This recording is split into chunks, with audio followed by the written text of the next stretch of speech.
Hello, Marks. Lyssie and Dylan here, talking about wrestling. That's why this podcast is called Talkin Wrasslin. We're going to talk about wrestling and also other stuff in this episode because we get sidetracked a lot in this episode. I don't think we get into a debate. I do get mad at one point where I have to get up and get water to calm myself down. So that's a spoiler. I'm the host, so I get to pick Wrestler of the Week, and Lyssie's the co-host with the co-most. Let's talk wrestling. Hello. Hi. Hello there. How are ya? I'm alright. Anyway, welcome to Talkin Wrasslin. We got things to talk about. We're gonna talk about... Wow, I'm horrible at hosting. You're not even gonna tell them, hi, my name's Dylan, I'm the host of this week's episode, and I'm joined here by Lyssie, the co-host. Nope. Hi, I'm Lyssie. I'm a horrible host. Did you take a nap after work? No. Oh, you're tired. Yeah, I'm tired. You're That's sleepy. why. I'm tired. Well, I had to finish the one Rivals that I fell asleep in during. Oh. Yeah, I fell asleep during Rivals. Anyway, we're gonna talk about Darkside of the Ring. Some disgusting fan behavior. Kenny Omega burying Uncle Dave. WWE Rivals. Some things from Raw. Some things from Dynamite. Our Smackdown adventure. If you can't tell by the title of this, we went to Smackdown. Our Smackdown experience. Collision. And I'm hosting, so Wrestler of the Week. I wonder who it's going to be. Anyway, Lyssie, how was your week? Wild. Yeah? I mean, not really. Not, like, overly wild, really. I literally just got back home probably, 10 minutes ago. It's Monday that we're recording this, and typically I'm off on Mondays, but we decided to paint the shop, so, I was doing that, and I just got home from doing that. So that was fun. It's the first time I've ever painted, walls and such. Did you have the rolling paint? I did. So, because I also have not even told you any of this, because I literally just got home, and you're like, we have to record the podcast. So, I didn't know what the fuck to do. Oh, boy. Because I'm like, no, like in general, everyone was like, all right, we're getting started, la, la, la. And I'm like, where do I go? What do you need me for? What should I start with? I don't know, where to start with this. So Mark was like, go over to that wall, and just start painting that. I'm like, all right, cool beans. And I started with a paintbrush, it was a wider paintbrush, but just a regular paintbrush type thing. And I'm like, wow, this fucking sucks. This paint is terrible. It's streaky. It's patchy. And Mark eventually came back over and he's like, why aren't you using a roller? And I'm like, I don't know. So then I just started using the roller, and I was like, oh, this is great. This is fun. This is awesome. I love this. It goes whoop, whoop. And I love this. This is awesome. So I had fun. Everyone else seemed miserable, which is fair because they were there yesterday doing it too.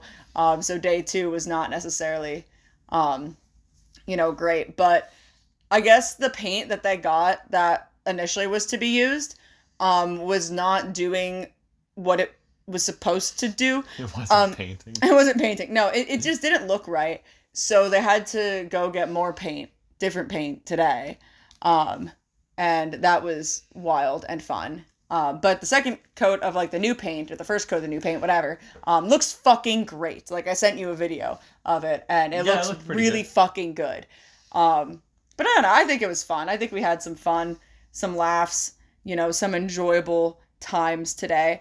Aside from that, yesterday, the reason I wasn't there was because I was at a Mother's Day dinner with my dad and my noni, and I got a really good steak.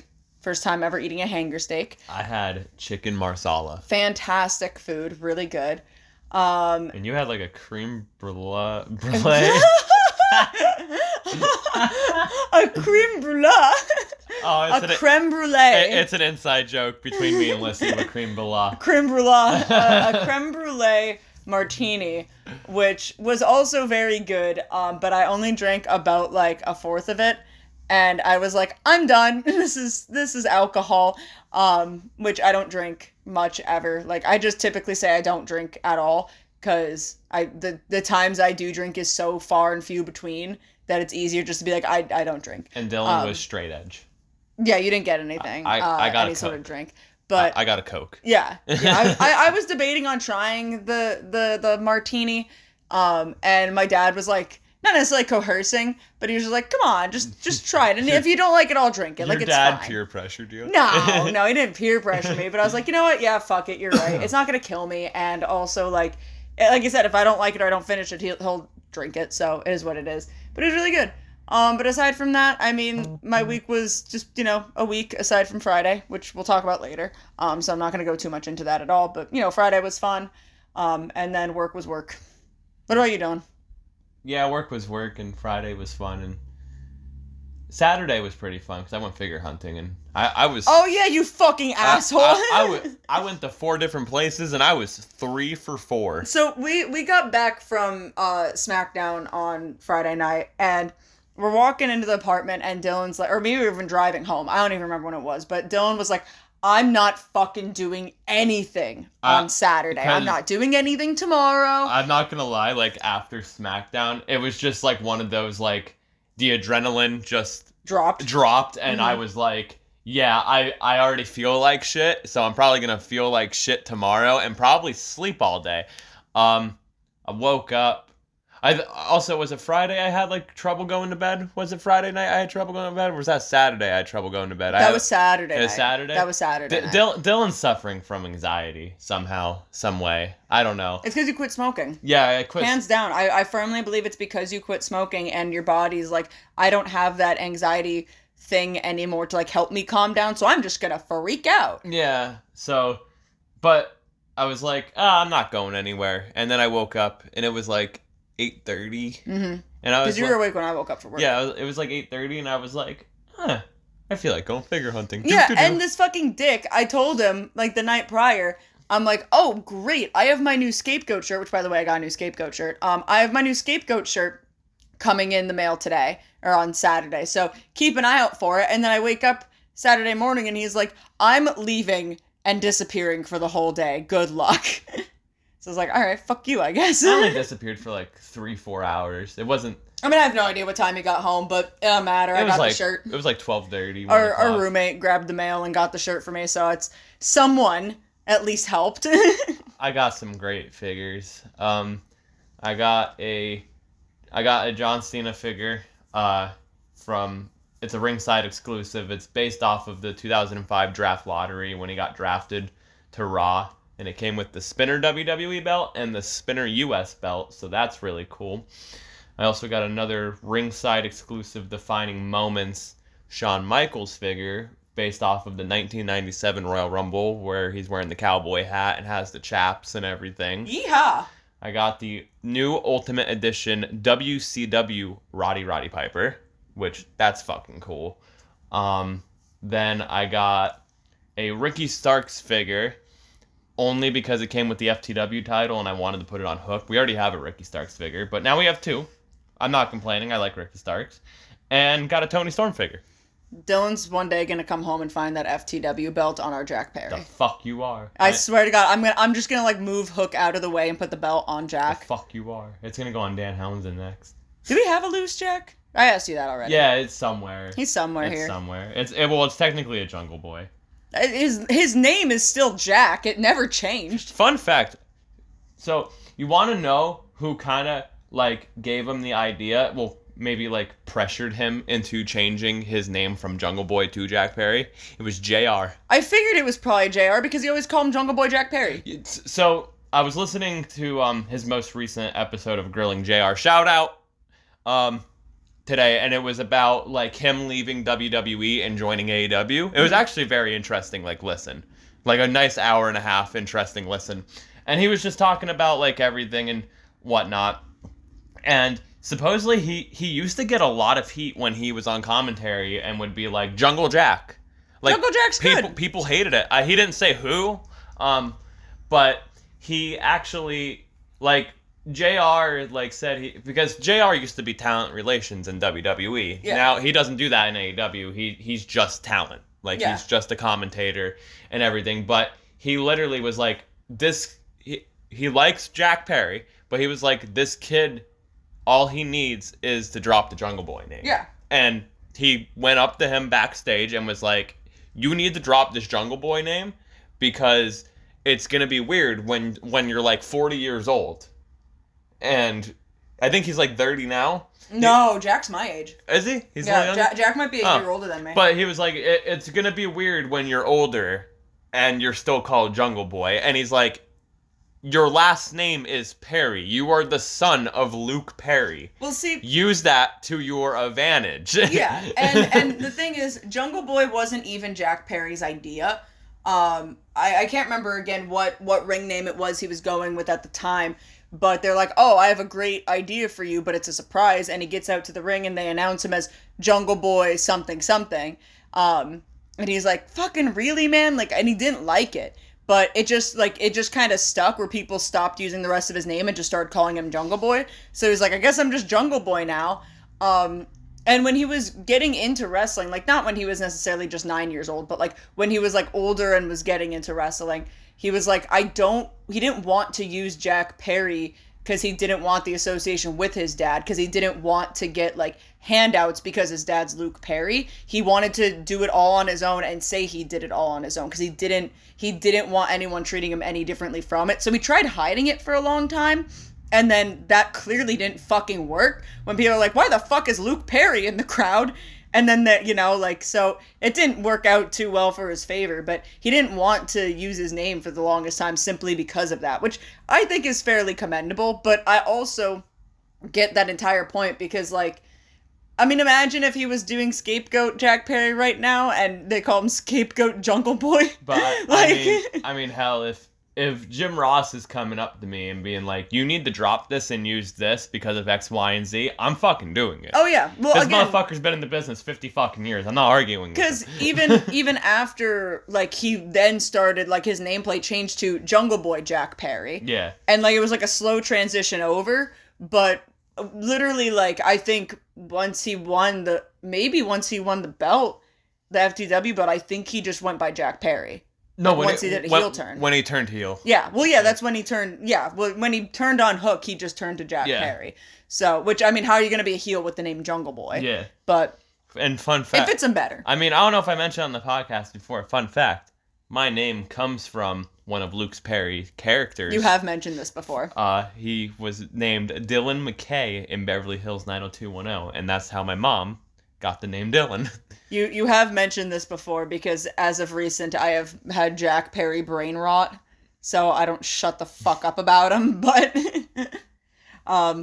anyway, what the fuck were we talking about? Because now we've just completely derailed all the way over to Jungle Boy Jack Perry, and I'll keep going. But we were just talking about our week. Oh yeah, I asked if we had a Jack figure, but you're like, it's a Jungle Boy. It's like, it's still the same fucking person. Yeah. Oh, yeah. So I went figure hunting, and then yesterday we went out to eat. Mm-hmm. With your dad and Noni. And it was fun. I got chicken marsala. Oh yeah, and my dad's trying to ignite my gambling addiction. Yeah, because we went to the casino. Yeah, the restaurant was in a casino, and we were leaving. That was all. And me and Lyssie are not gamblers. No, I am. And Lyssie has a horrible gambling addiction. I definitely have a gambling addiction. I know. I just don't find gambling like interesting. Like whatever, I'll do it. I'll play poker with my dad and, like, my family at, like, Super Bowl parties and stuff like that, but, like, that's literally about it. Well, like, my thing is, right, and I'll give a quick little backstory because I don't want to take too much time talking about my, we'll say potential gambling addiction, but I think this is a gambling addiction. So this is an intervention. I'm pretty sure I have a fucking gambling addiction. When I was in the 2nd grade, I had a Pokemon Sapphire game, and if any of you recall that have played Pokemon Sapphire, there's a casino in the game, and you're able to win little prizes that you could, like, put in your hideouts, because Pokemon Ruby and Sapphire had, like, the hideout thing, which was super fucking cool. And I needed to have the coolest fucking hideout out of all of my friends, and there was a Meryl plushie, which at the time Meryl was my favorite Pokemon, that I needed I didn't really need it, but I needed for my little hideout. So I was fucking stuck in the casino trying to win on the slots to get enough, like, tokens to get this Meryl plushie. And I went so fucking hard on this shit that I quite literally, kid you fucking not, lost all of my fucking money, went around the area, because this was still, like, early enough in the game, went around the fucking area to beat other, like, Pokemon trainers to get their money to go back to the casino, to try and get this fucking plushie, and I kept losing my goddamn fucking money to the point where I beat everybody. I had no means of getting any other money aside from selling my fucking items that I then blew at the casino, and I got stuck. Like, I could not fucking go any further in the goddamn game without, like, leveling up my Pokemon a shit ton to get to the next fucking area. So I got stuck in the game because I lost all of my fucking money and I couldn't heal my Pokemon. I couldn't do fucking jack shit, like, in battles or whatever. So I had to restart my entire fucking game. And, you know, whatever. Eventually I got the Meryl plushie, fun fact, on my new game. But, you know, later on in life, like, I looked back on that and I was like, that's a fucking problem. And if you don't want to fucking believe me from just a second grade fake casino scenario, there was also this online crane game called Tereba, this was bad. I had a really fucking bad addiction to. And I'm not even trying to use that, like, the word addiction lightly. Like, it was really fucking bad. And most of the time, I will give myself props, most of the time I got so good at the games that I was able to win shit off of the free plays that it gave you, but there were certain times where I got really fucking roped into it, and I dropped way too much fucking money on this goddamn game to ever fucking justify. Like, usually I'll let Lyssie do whatever, like, we're like, kind of that couple where it's like, as long as you're not, like, cheating on me or whatever, I don't give a fuck, but, like, literally, there would be times where, like, you need to stop. Yeah. Like, you need to stop, like, now. It got really fucking bad. And the only thing, like, no tea to Dylan, but the one thing that actually got me to stop playing it was they changed it. So if you win something on your free plays, you had to pay shipping. Yeah. But if you won something with, like, spending money, you could get free shipping. Because I also didn't specify that. If you won on your free plays when I was playing, the shipping was free as long as it reached a certain weight. And then they completely took that out. So then if you won anything for free, you could have won a shit ton of stuff for free and still would have had to pay shipping. And the shipping was like $25 because this all came from overseas. This all came from over in Japan. And after that happened, I was like, yeah, no, I'm not doing this anymore. I'm fucking done. And a lot of other shit just fucking happened where, like, you know, there was, like, assisted playing games, but the assisted playing games started, like, they were rigged. So, like, you had to put money into it in order to actually get the prize to get to the assisted help. And it was like, it's like a whole thing. Like, but yeah, no, I would stay up and, like, watch videos of people playing these games and, like, different configurations of them. Cause, it was wild. Yeah, they weren't just, like, standard claw machines. They were, like, Japanese UFO catcher machines, but they were, like, you know, if you've ever played a UFO catcher machine, you know what the fuck I'm talking about. But there was, like, different setups of, like, different bars and different ways you had to, like, maneuver the prize out. You couldn't just pick it up and drop it in a box. It was completely different.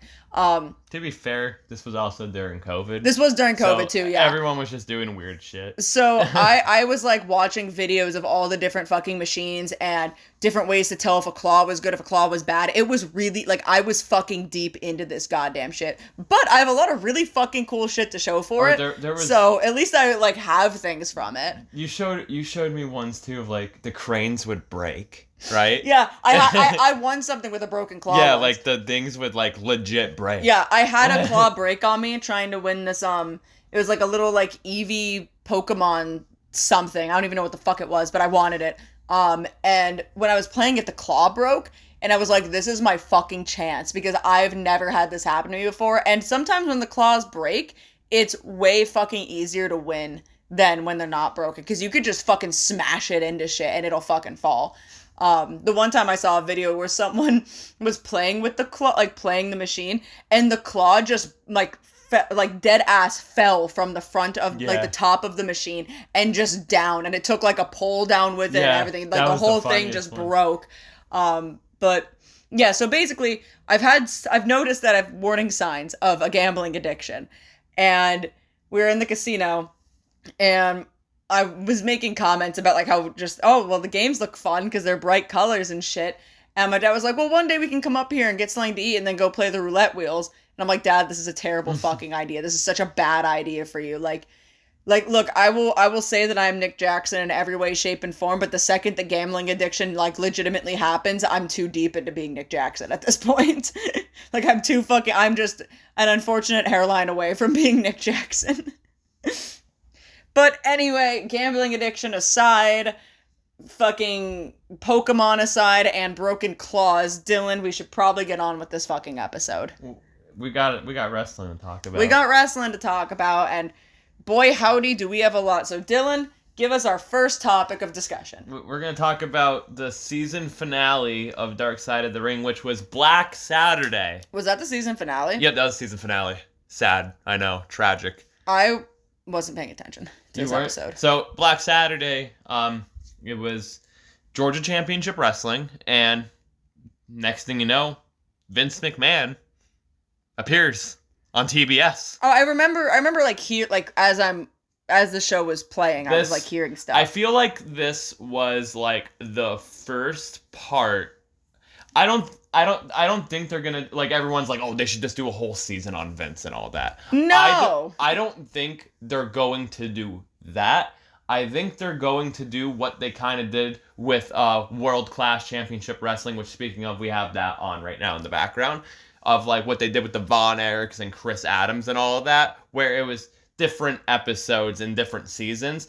This seems like it's the first part of the Vince McMahon story, and there's going to be probably another one next season, and then probably another one the season after. But didn't Vice already do like a Vince McMahon documentary or whatever? Yeah, but you know, sometimes you know. Yeah, and I guess more has also come out since then. So. Well, yeah, and that was kind of that was wild. At the end of the episode, the last things that you see in this episode is like the episode closes out, like they give their final closing comments, and then it's on, I forget what date it was, Vince McMahon was involved in a lawsuit for sex trafficking, and then the last still frame you see, which everyone was making a joke of, like, this was Ole Anderson's, literally his last fuck you from beyond the grave, because it said, and then Ole Anderson passed away on this day, because Ole Anderson was in control of Georgia Championship Wrestling.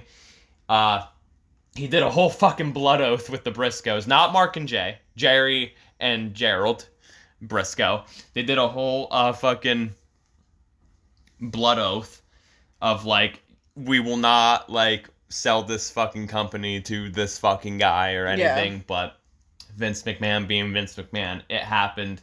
This was pretty much the first stages of Vince McMahon taking over the territories, doing what he said what his father wouldn't do. Yeah. Because if you don't know, his father literally had a handshake agreement with every booker, owner of the territory, of every territory, of like, because he knew that he was dying. He was slowly dying. And he was like, my son's gonna own the company one day. Mm-hmm. He's gonna own WWF one day. Yeah. He will not compete with you guys. Well, look how that fucking turned out. Look what Vince McMahon did. But yeah, so Black Saturday, Georgia Championship Wrestling would always come on Saturdays on TBS, and the next thing you know, Vince McMahon owns Georgia Championship Wrestling. He appears on TBS, and then we get the infamous quote from Ole Anderson of Vince trying to offer Ole, like, you can come work for me now, and he said, fuck you and fuck Linda.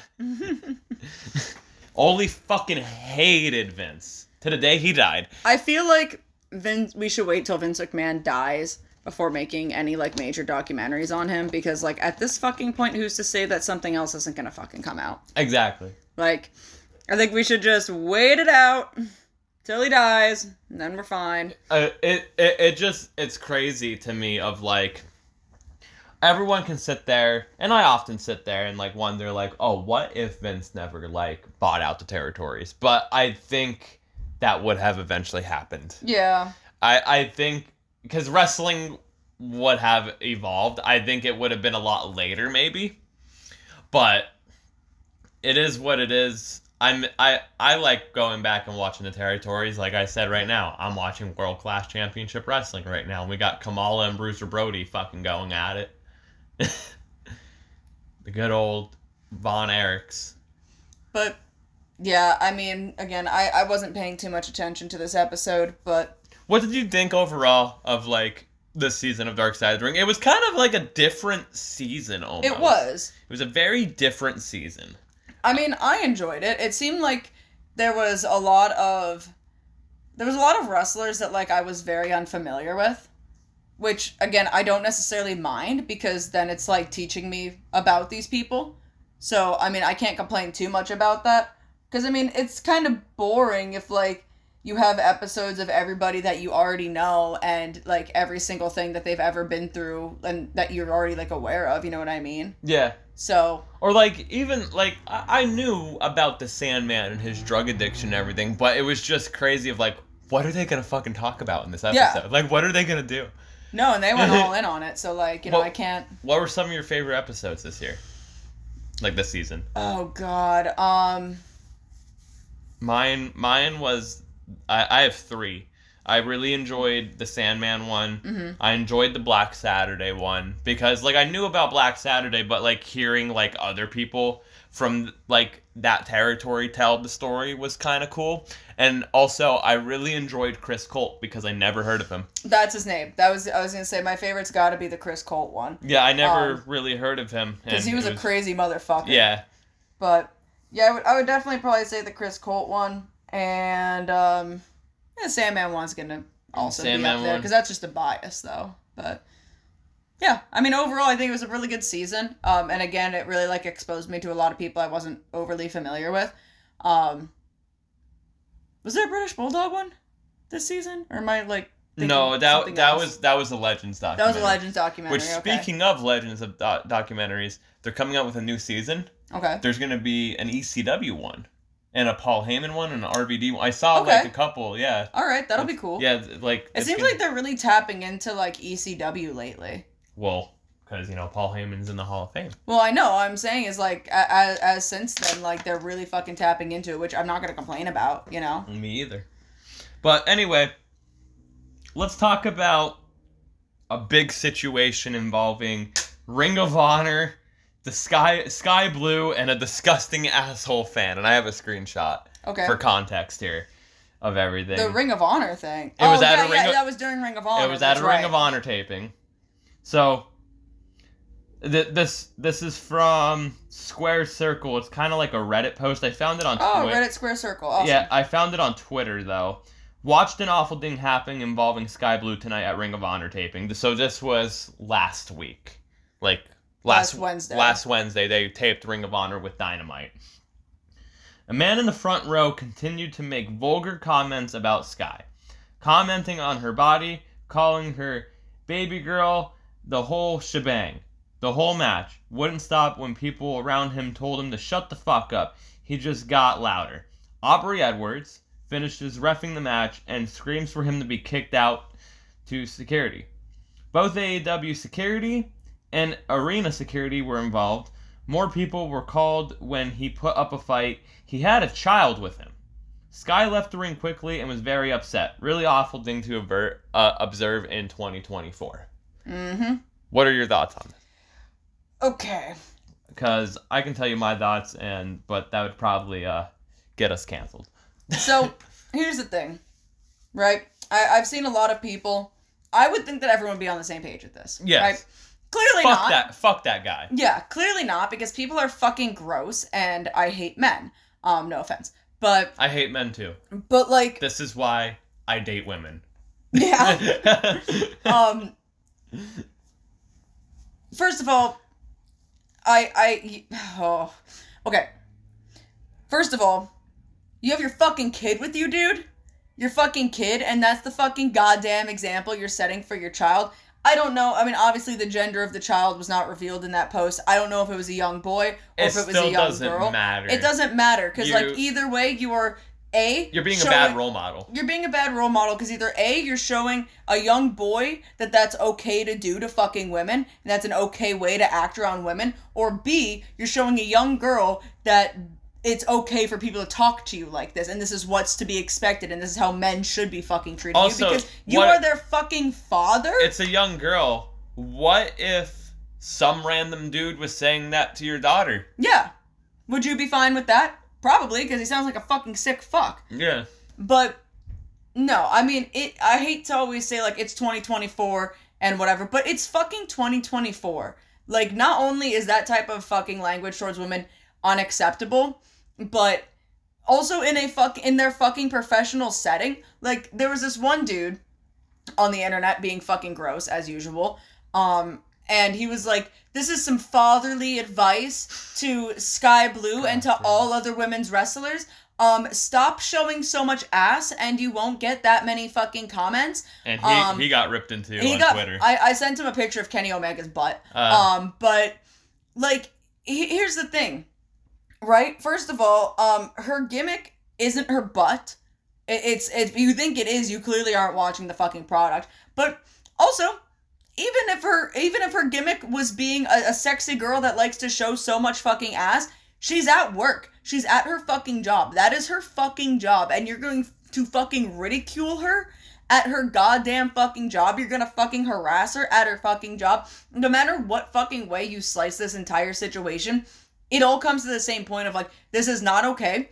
Women are not your fucking objects to fucking yap at and to fucking, like, you're not funny for doing it. You're not clever for doing it. No one's gonna think you're fucking cool. Clearly no one fucking did, considering every single person had to fucking sit there and tell you to shut the fuck up. And I'm actually wondering, because the Ring of Honor tapings were after Dynamite, I'm wondering if it was the same guy that Saraya went over to at the guardrail when she was out for the match with I can't remember her fucking name. Harley Cameron. And she, like, got the camera guy and was like, camera guy, come over here. These two fucking guys are fucking disgusting. They're disgusting. They're creeps. Get them the fuck out of here, type of thing. So I'm wondering if it's the same person. Probably was. And probably was. And, like, look. It's not, it was never okay, yeah. Okay, make the argument. Attitude Era, ECW, she's a crack whore chance, whatever. Okay, that was fucking 1997. That was a different fucking time. It is 2024. How can I word this?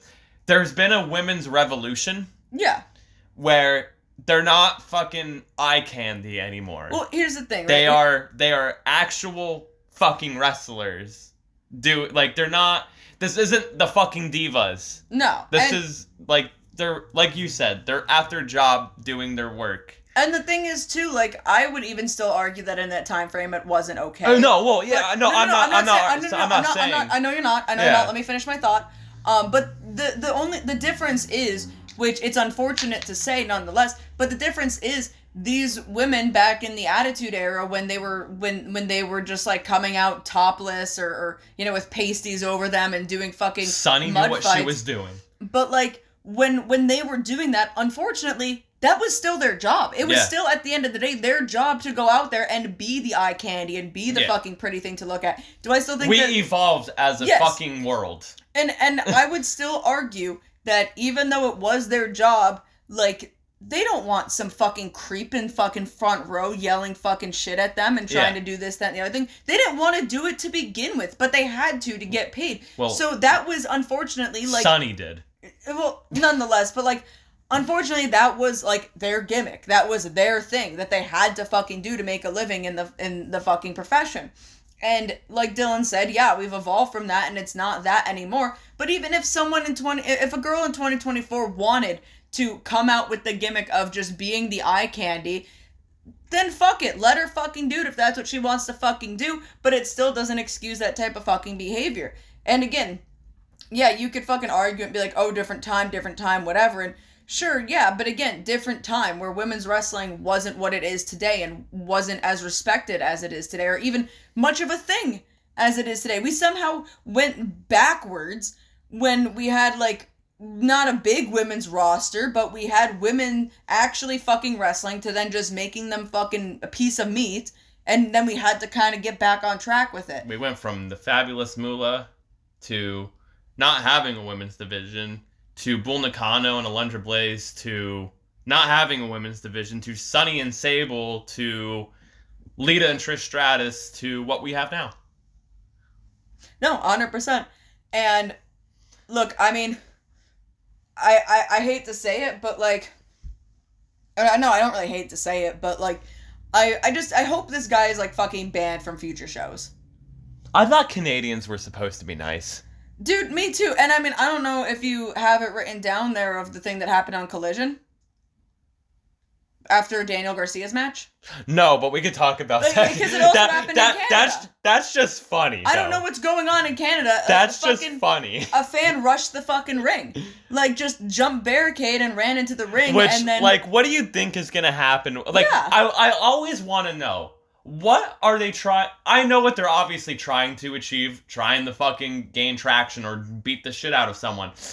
You're not gonna do nothing in a wrestling aspect, just like how you're not gonna fucking succeed if you go streaking on a football field. There is security everywhere, and I will tell you firsthand, I was in pro wrestling school. I have been involved in the promotion wrestling shows where I've worked security before. And the first thing they tell you, if a fan jumps in that ring, you get in that ring and you beat the shit out of them. Yeah. If the wrestlers don't get to them first. Yeah. Because the wrestlers are also told, beat the fuck out of them. The ring is your safe space. That is your work environment. That is like if anyone, like, I hate to use this analogy, so I'm going to try to, like, not be so morbid about it. That's just like if anyone was to come into your workplace with a gun, and you can probably assume where I'm going with this. Yeah. Beat the fuck out of them. Yeah. Your goal is to either A, get to safety, or B, take them down. Yeah. Like, that's what it is. Like, and that's when I was working that's retail. Exactly what happened. When I was working retail, at Hot Topic, I was told by my district manager, if someone ever comes in and you're cornered and, like, you know, they're trying to, like, come after you, whether, like, you know, gun, knife, whatever the fuck it is, if they're trying to come after you and you have no escape, grab a face out from the wall and beat the fucking shit out of them. Yep. Beat the fucking bricks off them. Beat them to death. I don't give a fuck. Like, if you are cornered and you have no escape, a face out is going to be your fucking best bet. That's why I always hated when, like, I understand why schools do it and everything, like, how to, like fire drills. Yeah. But, or like, oh, this is what you do if there's an intruder. No, I'm sorry. I'm not doing what you're telling me to do because you're telling me to fucking literally hide. Oh, dude. I'm picking up these fucking desks and I'm fucking hitting the motherfucker. Let me tell you about the best fucking, obviously it wasn't the best. So you know what school I went to. I'm not going to say what school I went to and grew up with. But we had, okay, so the front of our building was, you know, glass doors and whatnot. I think they were bulletproof. As every school is. But yeah, so what I'm saying is you could see directly through, and they were big. They were big glass fucking doors with also large fucking windows. So, like, there really was honestly more window in the front of this fucking school than there was, like, structure. So you could see directly through these. When you go through the front doors, immediately the first thing you see is the lunch area, which we called the commons. But it's completely open. The lunchroom, the commons, completely fucking open. You could see this from the outside. You see tables, chairs, fucking, like, it's all, like, wide fucking open. And directly behind the commons, which you could still see the doors from the front of the school, looking through the front doors, was the auditorium.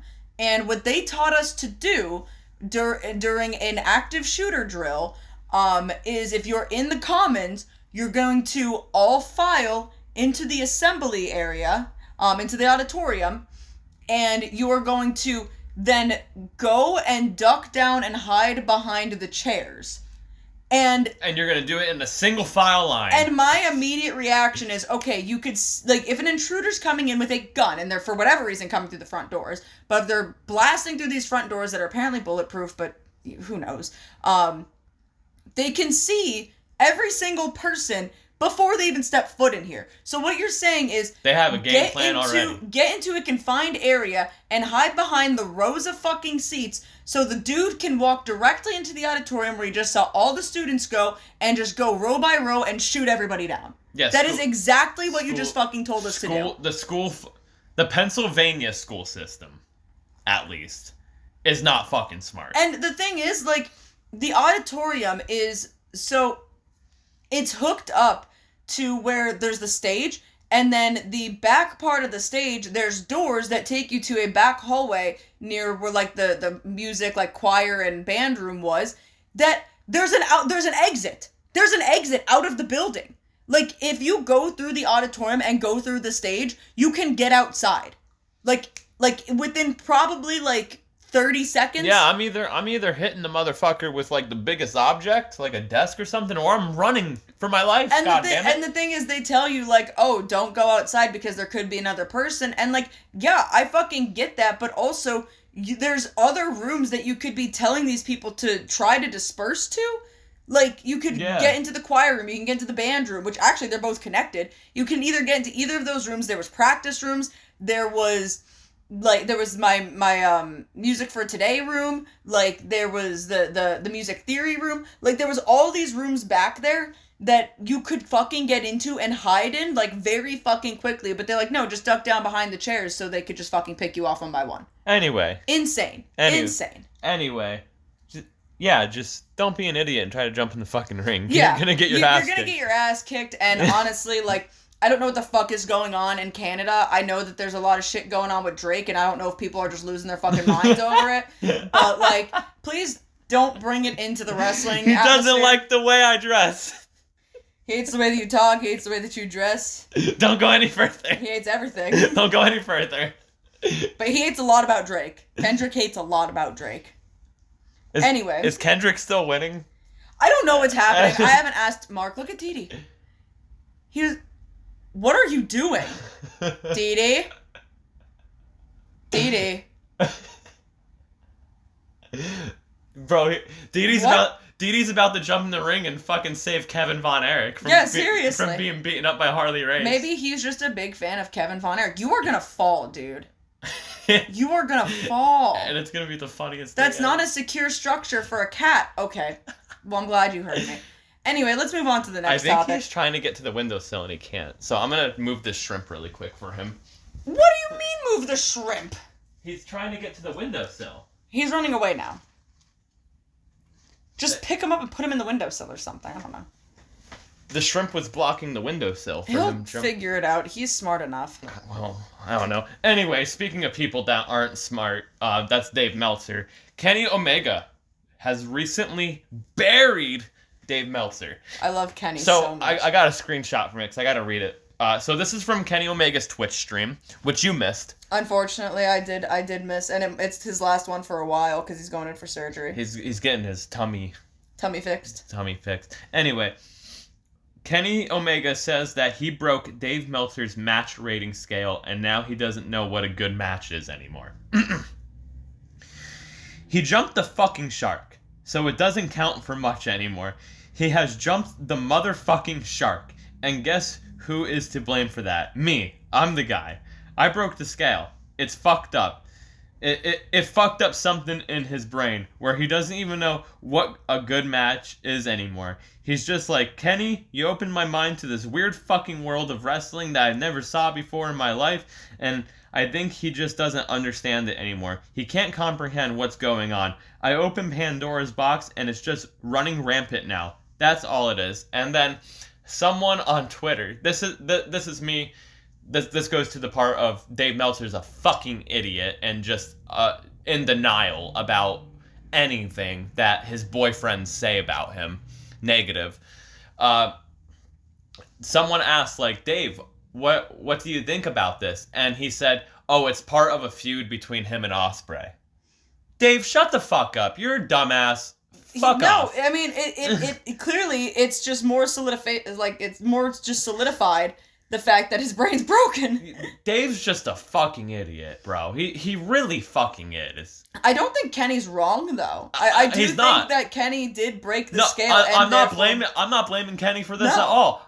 If anything, I'm fucking happy that Kenny Omega is ripping into Dave Meltzer, because I think more people should rip into Dave Meltzer, because Dave Meltzer is a fucking idiot. Well, Kenny's been saying on stream for a while now, like really since he started it, because he was just like, you know what? I'm going to start ranking matches, because I'm just going to prove to everybody that, like, one person's opinion on a match doesn't mean that that's the overall opinion. Exactly. Like, he's like, you could think a match is good that never had a star rating, or you could think a match sucks that has a 7-star rating. It's all personal preference. So anyone who takes, like, what Dave says with anything that's more than a grain of salt is just fucking stupid.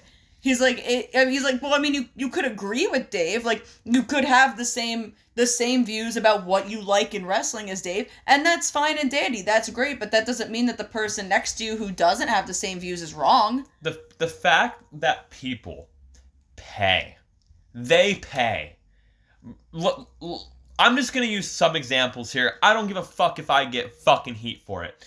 Cornette's podcast, JR's podcast, Eric Bischoff's podcast, Bruce Pritchard's podcast, they're all free. The Sandman's podcast, they're all free. They're free. The Wrestling Observer podcast, you gotta pay fucking money. Yeah. You gotta pay the Fightful fucking thing. You gotta pay fucking money.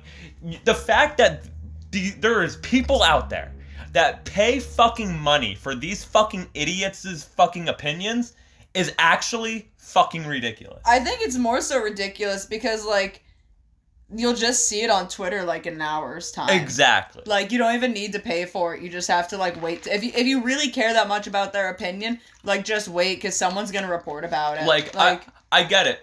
But back in the day, I would definitely be one of those guys that paid for the magazine because you get it every month. Mm-hmm. I would love to read fucking PWI or the Wrestler. Like, that's how you learned about, like, fuck. Like, if I was alive in 1983, I wouldn't know what's probably going on in fucking World Class Championship Wrestling because I'm in Pennsylvania. I'm not in Texas. Oh, and also a magazine you, like, have forever. Yeah, exactly. You know what I mean? Like, it's a thing that you're like, people still buy magazines today. I mean, obviously they're nowhere near as popular as they were. People still buy them. And, like, it's like you still have just this thing now that you can, like, look back on and reread or whatever. I wish I saved all my magazines. Yeah, what if my brother still has any at my dad's house? Because I used to...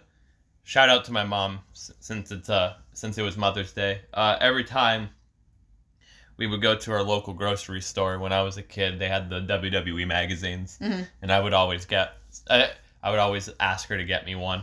Or they had the WWE Kids magazines too. Oh, those were cool as fuck. Yeah, my brother always had them, and then he always had like the programs and shit too. Well, yeah, we just went to Smackdown, and I got my uncle got the program. Yeah. And everything, or. Your brother, I think your dad got him the PWI 500 one year for Christmas, yeah, which was really funny. Or it was either his birthday or Christmas. It was one of them. But yeah, it was the fucking PWI magazine. Like, yeah. But the fact that people will fucking pay to listen to Dave Meltzer be like, actually, this match was 6.5 stars is fucking atrocious. The only people I'll give a pass to paying are like Dirt Sheet Radio, like on Twitter and Facebook, who are then going to just report what Dave said. Like, the people who pay to then give us the information for free are not only the real troopers, but also, like, they're the only ones that'll ever get the fucking pass because they're doing the Lord's work. Like, say what you want about, like, AEW Freakazoids or the Fed Pill fans... And, WWE is better. I'm going to suck WWE's dick, or I'm going to suck AEW's dick. Whatever. Tribalism. Cool. Whatever. It's not cool, but whatever. It's not cool, but there's going to be tribalism always, because, I mean, you also got to take into account, I like the Philadelphia Eagles. You like the Jacksonville Jaguars. You're cheering for your team. I get it.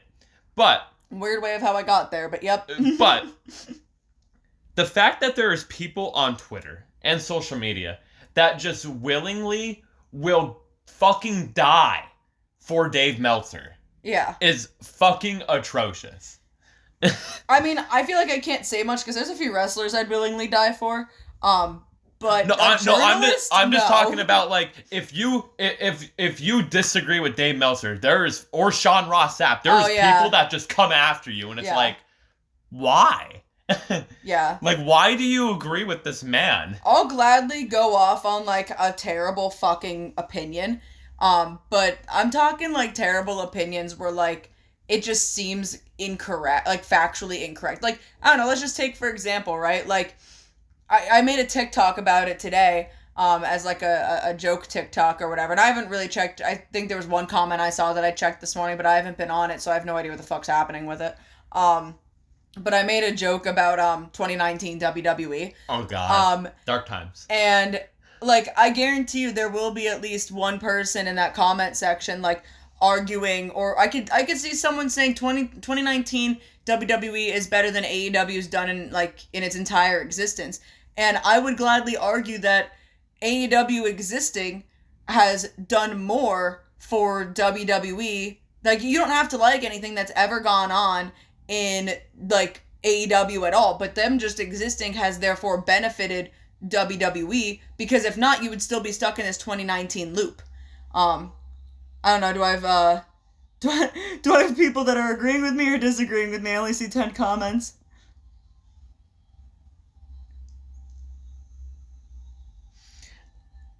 I mean, people are just reminiscing on, like, the bad shit. Okay, of, alright. like, what happened. Like, I remember when they covered Roman Reigns and dog food. Yeah. This comment was pretty good. Did you reply to this one? Oh, no. No. 2019 WWE, 2000 WCW, 2011 WWE. There were some good things. We had the Summer of Punk. 2010 TNA. I'm not going to say anything about that because I found it very funny. All of WWE ECW, me and my friend Bryce had a conversation about that. I'll give my honest opinions on WWE ECW in a second here. Fans have had it rough for a long time. Yeah, there's always something. You can throw in 2024 AEW. I mean, I'd say 2023. Yeah, I'd AEW say 2023. More. Because we just started 2024. But yeah, a lot of people are just kind of reminiscing. 2024 AEW's been better than 2023 AEW. But hands down. My thoughts on WWE ECW.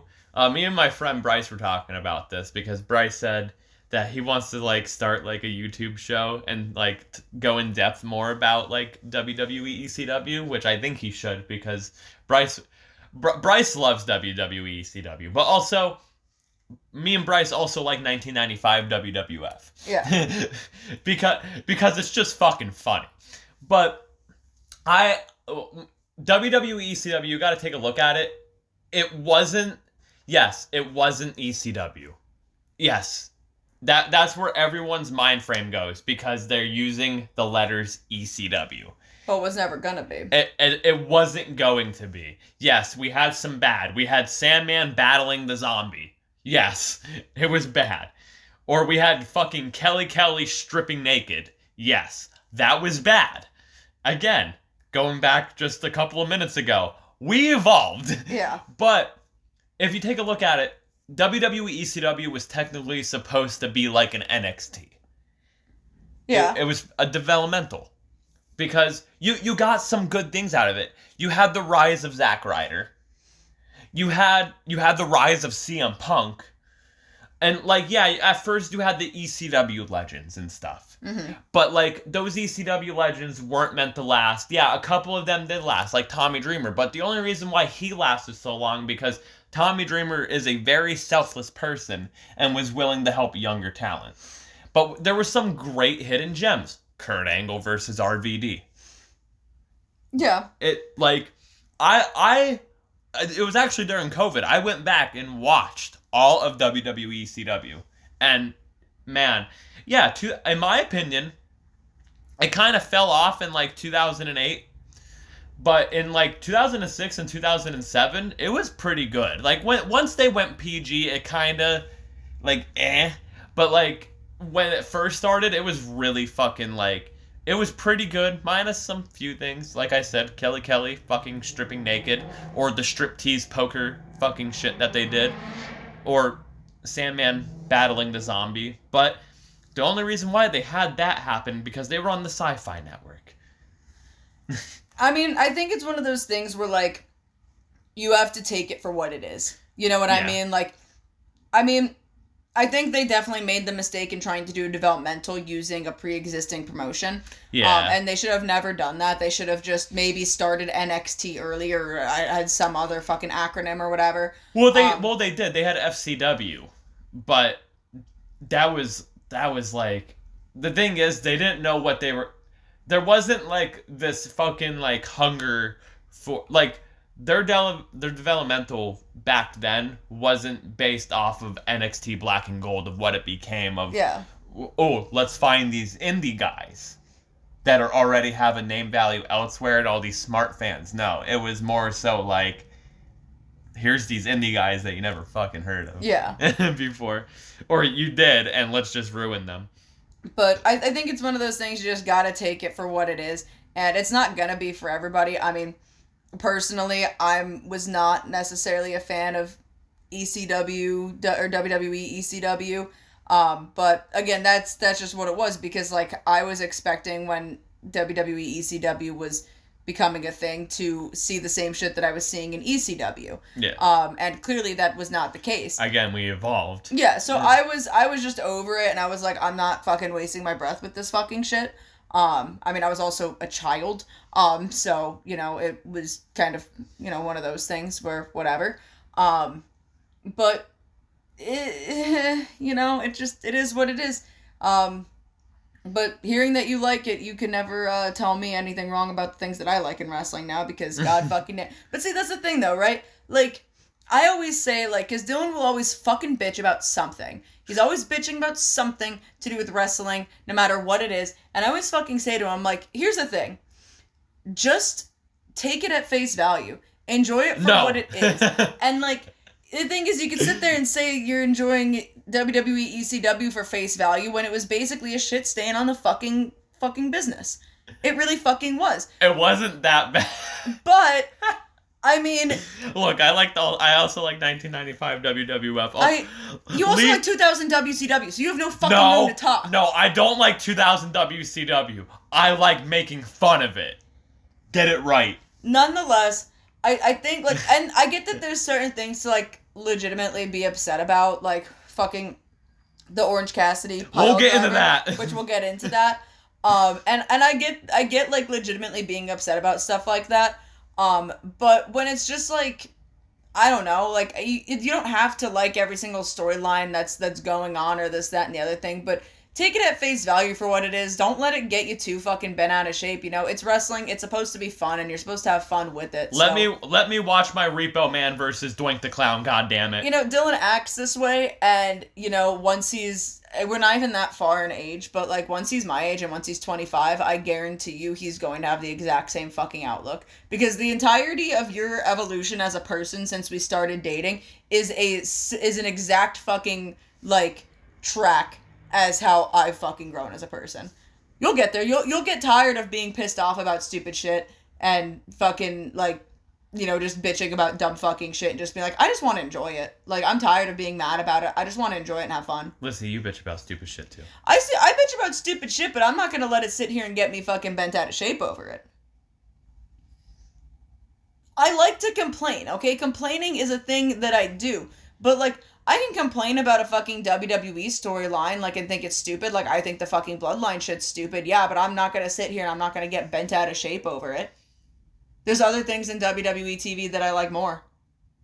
Anyway. Like looking at Drew McIntyre. Anyway, speaking of WWE, there was a doubleheader of Rivals last night. Yes, there was. And of course, the Dusty and Rick one I didn't finish because you finished it today and I was painting. So, look at all the paint on my arms. Look at that. Isn't that crazy? So much paint. I'm covered in paint. Anyway, the first episode was Seth Rollins versus Triple H. What did you think of the Seth Rollins and Triple H feud? Interesting, because it was something that I did not, like, experience. Yeah, you didn't. You didn't experience it. You were watching at this time. But like, it was something that I didn't experience, but something within enough like of my current like knowledge of things to like. I don't want to necessarily say remember, because of course I didn't fucking experience it, but to kind of like put two and two together after seeing stuff of like people posting online like 7 years ago today this happened. So you know, it was interesting to kind of hear the whole story from someone who might have just seen pieces here and there about it. Like, of course, I knew about the Shield imploding and everything, and how how Seth was like sold out Seth and whatnot. It was a teacher and student feud because. But I didn't know about like as in depth of like inner workings and stuff that went into it. And also, it was very interesting to hear Seth coming up to NXT and you know his like first interactions with Triple H and whatnot, and Triple H telling him like, oh, you're not fucking, I don't see anything special in you, and yada, yada, yada. And then he wins the WWE title. And then he wins the WWE title, and Triple H is the first one that greeted him backstage. He's like, I always knew you had it in you. Yeah, I always knew you had something special. And it's like, you fucking liar? Because I don't think Seth Rollins is a little fucking liar. You fucking shit stain. But yeah, no, I think that was really interesting to not only hear about their, like, actual, like, personal history, but then, like, how they kind of translated onto screen. So that was really nifty. That was a very interesting rivals, if I would say so myself. Because, I mean, it, like, Triple H at the time, correct me if I'm wrong, wasn't exactly wrestling. No. Like, off maybe, but he was not wrestling. He stopped wrestling full-time in 2010, 2011, because he was getting ready to they were getting ready for the Performance Center in NXT. Yeah. And that was his baby. NXT was his baby. It's always been his baby. Even though he's running the main roster now and Sean is controlling NXT. I'm sure he trusts Sean to babysit. Yeah. But it was his baby, and Seth Rollins was the first ever NXT champion. And then Seth Rollins gets called up to the main roster. He's part of the Shield. They do the whole Shield Evolution feud because Evolution reunites. Triple H was wrestling like once or twice a year. Yeah. And Triple H, fun fact, he wrestled all three members of the Shield in singles matches because he did wrestle Ambrose before too. But the whole feud, it was more so a Triple H Seth Rollins feud because Seth Rollins, the chair shot heard around the world. Yeah. Hits Roman. He joins the Authority. He's pretty much a mini Triple H. Well, I just think, like, what I'm trying to get at is I think it's interesting that it was a rivalry that wasn't between, like, two active wrestlers, growing into the company themselves, like, side by side, or as they're both, like, full-time active wrestlers, Yeah. Like, it was a different storyline, and it was very interesting, and I really enjoyed, like, that, and then again, also just learning more about it, you know what I mean? Yeah. So it was a really fucking cool episode. I liked that one a lot. And I mean, I was enjoying the Dusty and Rick one until you started falling asleep, so how about you talk a little bit about that one? I got tired. The Dusty and Flair one, it's just, like, the best I can say. It's a classic fucking rivalry, bro. Yeah, well, yeah. Such a classic rivalry from NWA Jim Crockett Promotions. They have the few matches at Starrcade. Dusty wins the belt, but it's a Dusty finish, so the belt goes back to Flair, and it was just a tale of two different people. Ric Flair's the nature boy. He has the fucking fancy-ass suits, the alligator shoes, styling and profiling. Woo! And then we're going to talk about something else that I don't have on the list, too. We just got to talk about it really quick. And then, but Dusty Rhodes he's the common man. He's just the common man. He's the common man. He's hard times, Daddy. The computer took your job. He took your job, Daddy. But it's just a classic rivalry, and like they enjoyed each other. They were friends. Yeah. But it was just one of those feuds that worked out perfect because two polar opposites. So what more can I say? I mean, go watch a fucking Dusty Rhodes and Ric Flair match. It's going to be a fucking good one. Yeah. Anyway, speaking of Ric Flair. Oh, God. Let's talk about Ric Flair spending $1,500 at a pizza place and then putting the pizza place over. I really, really, really want to know, were these just very expensive pizzas? Or how many fucking pizzas are you buying for $1,500? I'm so confused about that specific of the fucking story. Like, how many pizzas were these people making? And also, how could you be mad if you spent $1,500 on pizzas and assumingly it either took a while or something might have gotten screwed up somewhere? I don't know. Whatever he spent money on, but supposedly, like, do you know, like, the whole story about it? No, I don't. I don't. So, supposedly, I guess, like, what happened was, because it kind of got lost in like translation. I'm gonna try to find his tweet.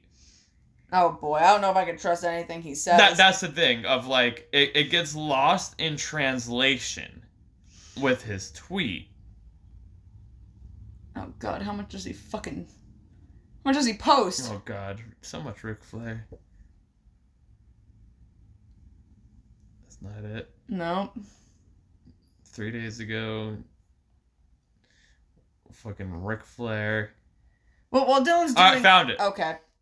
So, anyway, I just want you to read this tweet, and I just want you to see if you notice anything. Look very carefully at this tweet. Look at the first letters of each word, and just tell me what you see.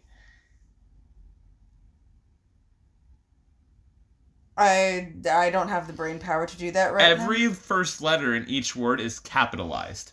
Oh, yeah, he always tweets like that. I thought you meant, like, the first letter in each word spells something out, and I'm like, No. But anyway, this is what the tweet says. I spent $1,500 at Pisano's, that's what it's called, to be disrespected more than I ever have in my entire life. After taking 20 pictures with customers and staff, I was asked to leave because of an issue I had with the kitchen manager taking too long in the bathroom. I would highly recommend that anyone who wants to enjoy a relaxing time in Gainesville at a nice restaurant to never visit this place. Woo. He said woo. It's just like Hogan with brother. So supposedly, this is where it gets lost in translation of either the kitchen manager was taking too much time in the bathroom and Ric Flair fucking caused a commotion, or Ric Flair was taking too much time in the bathroom and a whole commotion happened. I don't know what happened there.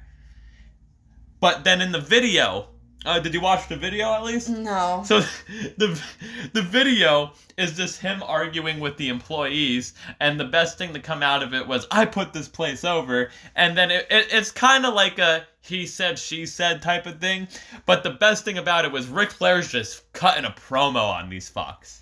Dude, right? Like, he's promoing, right?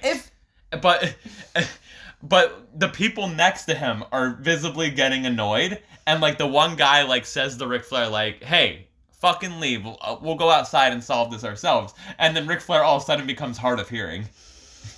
Dude, I don't know. I mean, if it was the kitchen manager taking too long, dude, you ordered $1,500 worth of food. It's gonna take a hot fucking minute. Like, I've never worked in a kitchen in my life, but I know that making food isn't exactly the quickest fucking thing. If I ordered $1,500 worth of food at McDonald's, I'd expect it to take a while.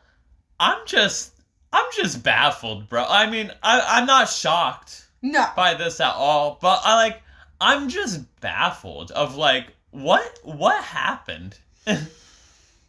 He's a fucking train wreck, dog. Like, what? A fucking train wreck. What happened? How is he not dead yet? That was also another thing. Supposedly, he actually did legit suffer a heart attack. This is coming from Ric Flair. Take it away with a grain of salt. But he did supposedly suffer a heart attack in his like last match. Because he went to the doctors and they were doing like this heart exam thing or whatever, and it's like 2 days of testing, and like a part of his heart is like black or whatever, and the doctors like asked him like, have you like passed out recently or anything? And he supposedly passed out like 3 times in his last match, and he thought because he was dehydrated, but no, he actually supposedly had a heart attack. Jesus fucking Christ. Yeah, so he needs to give it a rest, dude. Just fucking go off the internet. Go enjoy your life in solitude, please, for the love of God. Yeah. Anyway, let's move on to... We're moving on to Monday Night Raw. Alright, what are we talking about with Raw? Let's talk about the CM Punk and Drew McIntyre saga continuing. This was actually kind of funny, because Drew leaves in a nice-ass car, and then CM Punk pulls up in a nice-ass car. They're playing a game of cat and mouse, which, honestly, is probably the best thing they can do right now, because they can't touch each other. So once they get physical, it's gonna be cool. Like, that's a good feud. Don't let them touch. I just think it's really funny knowing that off camera, Drew McIntyre's like about to get into this car, and he's like, all right, well, I'm leaving. And off camera, CM Punk is like parked just a little bit away with this car, and he's just waiting for Drew to leave, and he's like, oh boy, oh boy, oh boy, my time to pull up now. Fucking... But no, I mean, I'm... CM Punk was... and it was just funny, sorry to cut you off, that he was recently locked in headquarters. Yeah, and he just shows up and he's like, oh man, you won't believe the weekend I had. But I do enjoy the feud that they're doing. Like, it's pretty good, and I can't complain about anything really that Drew does, because I fucking love Drew. So we'll just have to see what happens. I am just more so nervous for when they do finally get in the ring with each other, because, like, Punk's become fragile. This is coming from a CM Punk fan. I think their first match they have should be a squash match. And Drew just squashes Punk? Yeah. Yes. I think the whole thing... And, like, they can get away with this. Just hear me out. I'm in a fantasy book for a minute. So, they have the match. It can be kind of the same way Punk and Moxley had that one match. But Punk can have the excuse of, like, oh, man, I haven't wrestled the best here in WWE in 10 years. Like, he can just get away with that by saying that. And that can kind of be his out of, like, oh, I haven't wrestled... Like, I only wrestled fucking 2 matches since I returned to WWE. One was against Dom, and the other was a Royal Rumble. Yeah. And I injured myself. I've been out of the loop a little bit wrestling the best. Like, he can take it... He's already been taking sly shots at AEW and everything. So there's another sly shot he can take. Also, he needs to shut the fuck up. Also, he quoted Kendrick Lamar. Yeah. And he also... It went over my head. I didn't notice it, like, at first until people were mentioning it on Twitter, but he pretty much took a shot at Jack Perry. Yeah, well, I'm not surprised about that in the slightest. I'm a choke artist. Anyway. This episode of Rob was brought to you by Wrestling, Wrasslin, Wrasslin, because there was a lot of wrestling. But let's talk about 2 matches that were bangers, as Sheamus would say. One does feature Sheamus, but let's talk about Ricochet versus Ilya Dragunov. Yeah, that was a fun one. What a fucking match! Yeah. God damn. God, what do you think of Ilya Dragunov? Because I know you haven't seen much of him. I like him so far, I mean, I think he's pretty good, and I understand the hype about him now. Because, again, I don't really watch NXT, so I have no idea who these people are when they're coming up. But, good fucking person to have him with as a first fucking match. What did you think of your favorite technical wrestler, Ricochet? Jesus fucking Christ. Ricochet is really a technician in the ring. He is a master at all the holds. And he's a submission artist, really, if you will. He's not very flashy of a guy. He doesn't really do a whole lot of like crazy fucking moves or anything. We'll give you context in a minute. He just kind of keeps it on the mat. He never really leaves the mat, if I were to say so. So he's just a really good technician. We'll give you context in a minute. No, I fucking love Ricochet. I always loved Ricochet.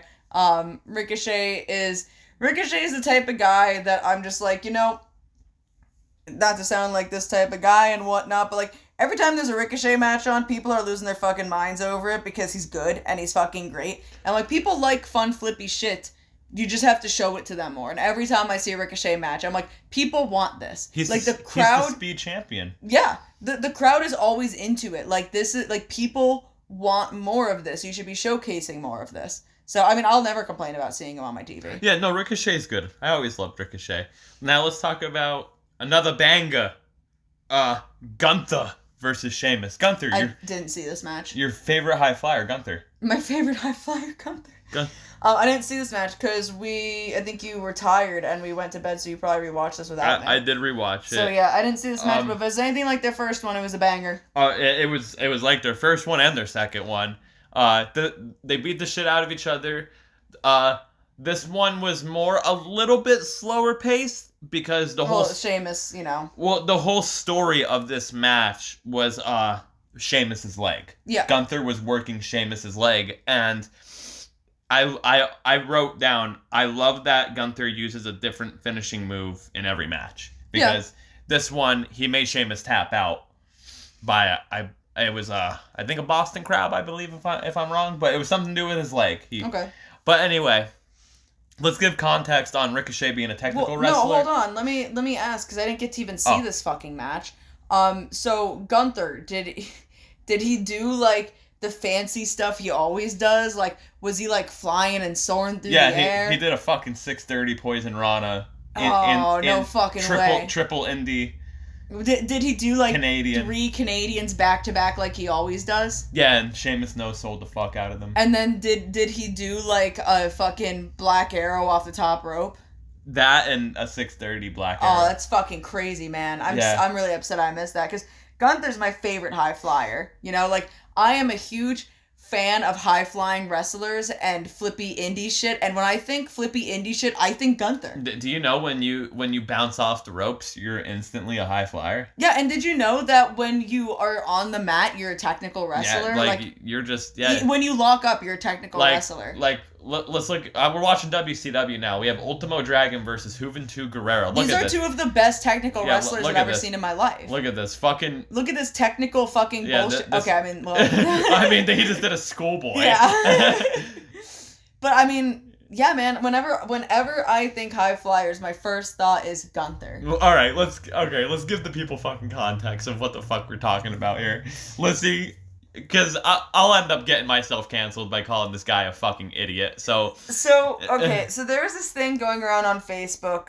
Might have ended up trickling on its way down to Twitter as well. I don't really know, but it was basically one of those like things where it's a copy and paste, and it was about wrestling, and it was like, oh, your favorite this, your favorite that, your least favorite this, your most overrated this, most overhyped this, whatever. Your favorite technical wrestler, your favorite high flyer wrestler, yes. too. So to give context, so you know, I did it, Dylan did it, and our one friend, shout out to Aaron, Aaron did it, and she is, I don't want to say like new to wrestling, because you know she did grow up with it, but like started, you know, rewatching. She just got back into rewatching it, like, recently. I mean, not like super recently, but she's been into it and whatnot. And she put down for her favorite technical wrestler Gunther, and in parentheses she put, "Does that count?" Which yes. So I commented. Yeah. So Dylan went through the comments and noticed that no one really didn't answer the said question, and he was just like, "Yes, Gunther is a technical wrestler, so yes, you're right in that aspect." Yeah, I just didn't want to leave her hanging. Yeah, just kind of like, good job, Aaron, you got it right. I didn't want to leave her hanging. But some fucking stupid ass fucking Mark with a link fucking... I like Zelda, don't get me wrong, but with a link fucking... With a link profile picture. Yeah, link profile picture. Decided to comment on it and said, like, Gunther can also be classified as a powerhouse or a high flyer, and a high flyer. And Dylan was like, powerhouse will give a pass to, whatever.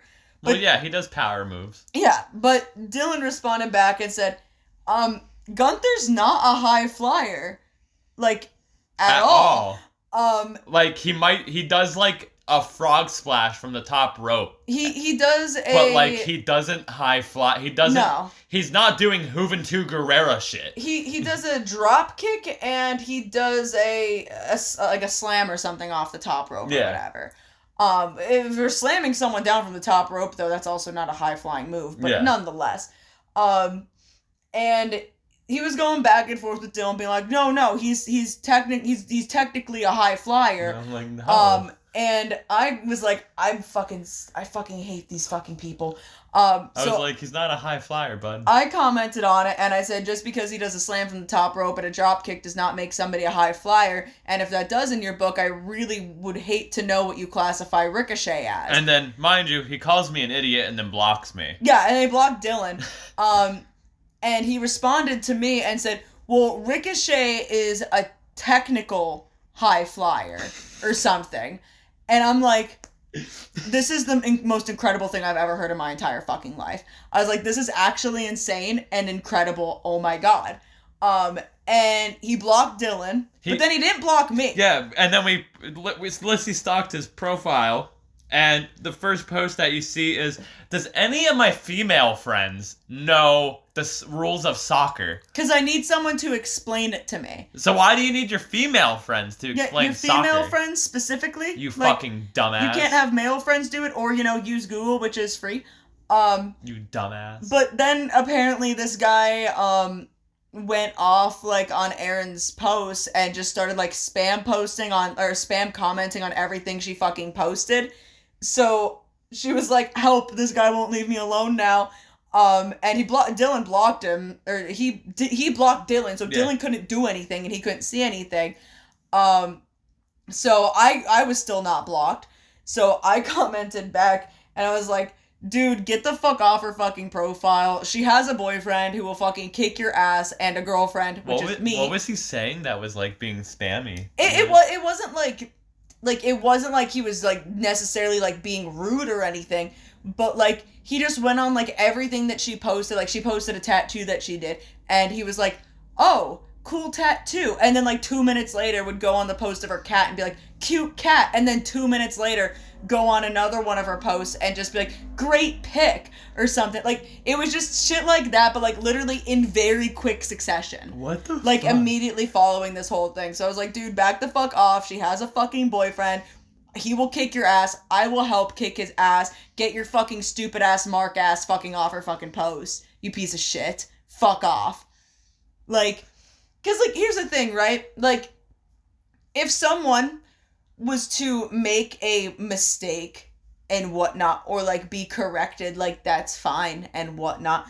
But then to just fucking go off and just be like, you guys are fucking idiots. You don't know what you're fucking talking about. Actually, yeah, no. He literally just popped and was like, actually, and I was like, you fucking basement dweller, get the fuck out of here. I was like, dude, shut the fuck up. No. And I don't mean to also be smart marky about stuff, but I have never in my life ever heard somebody consider Gunther a high flyer, because that's just not what he does.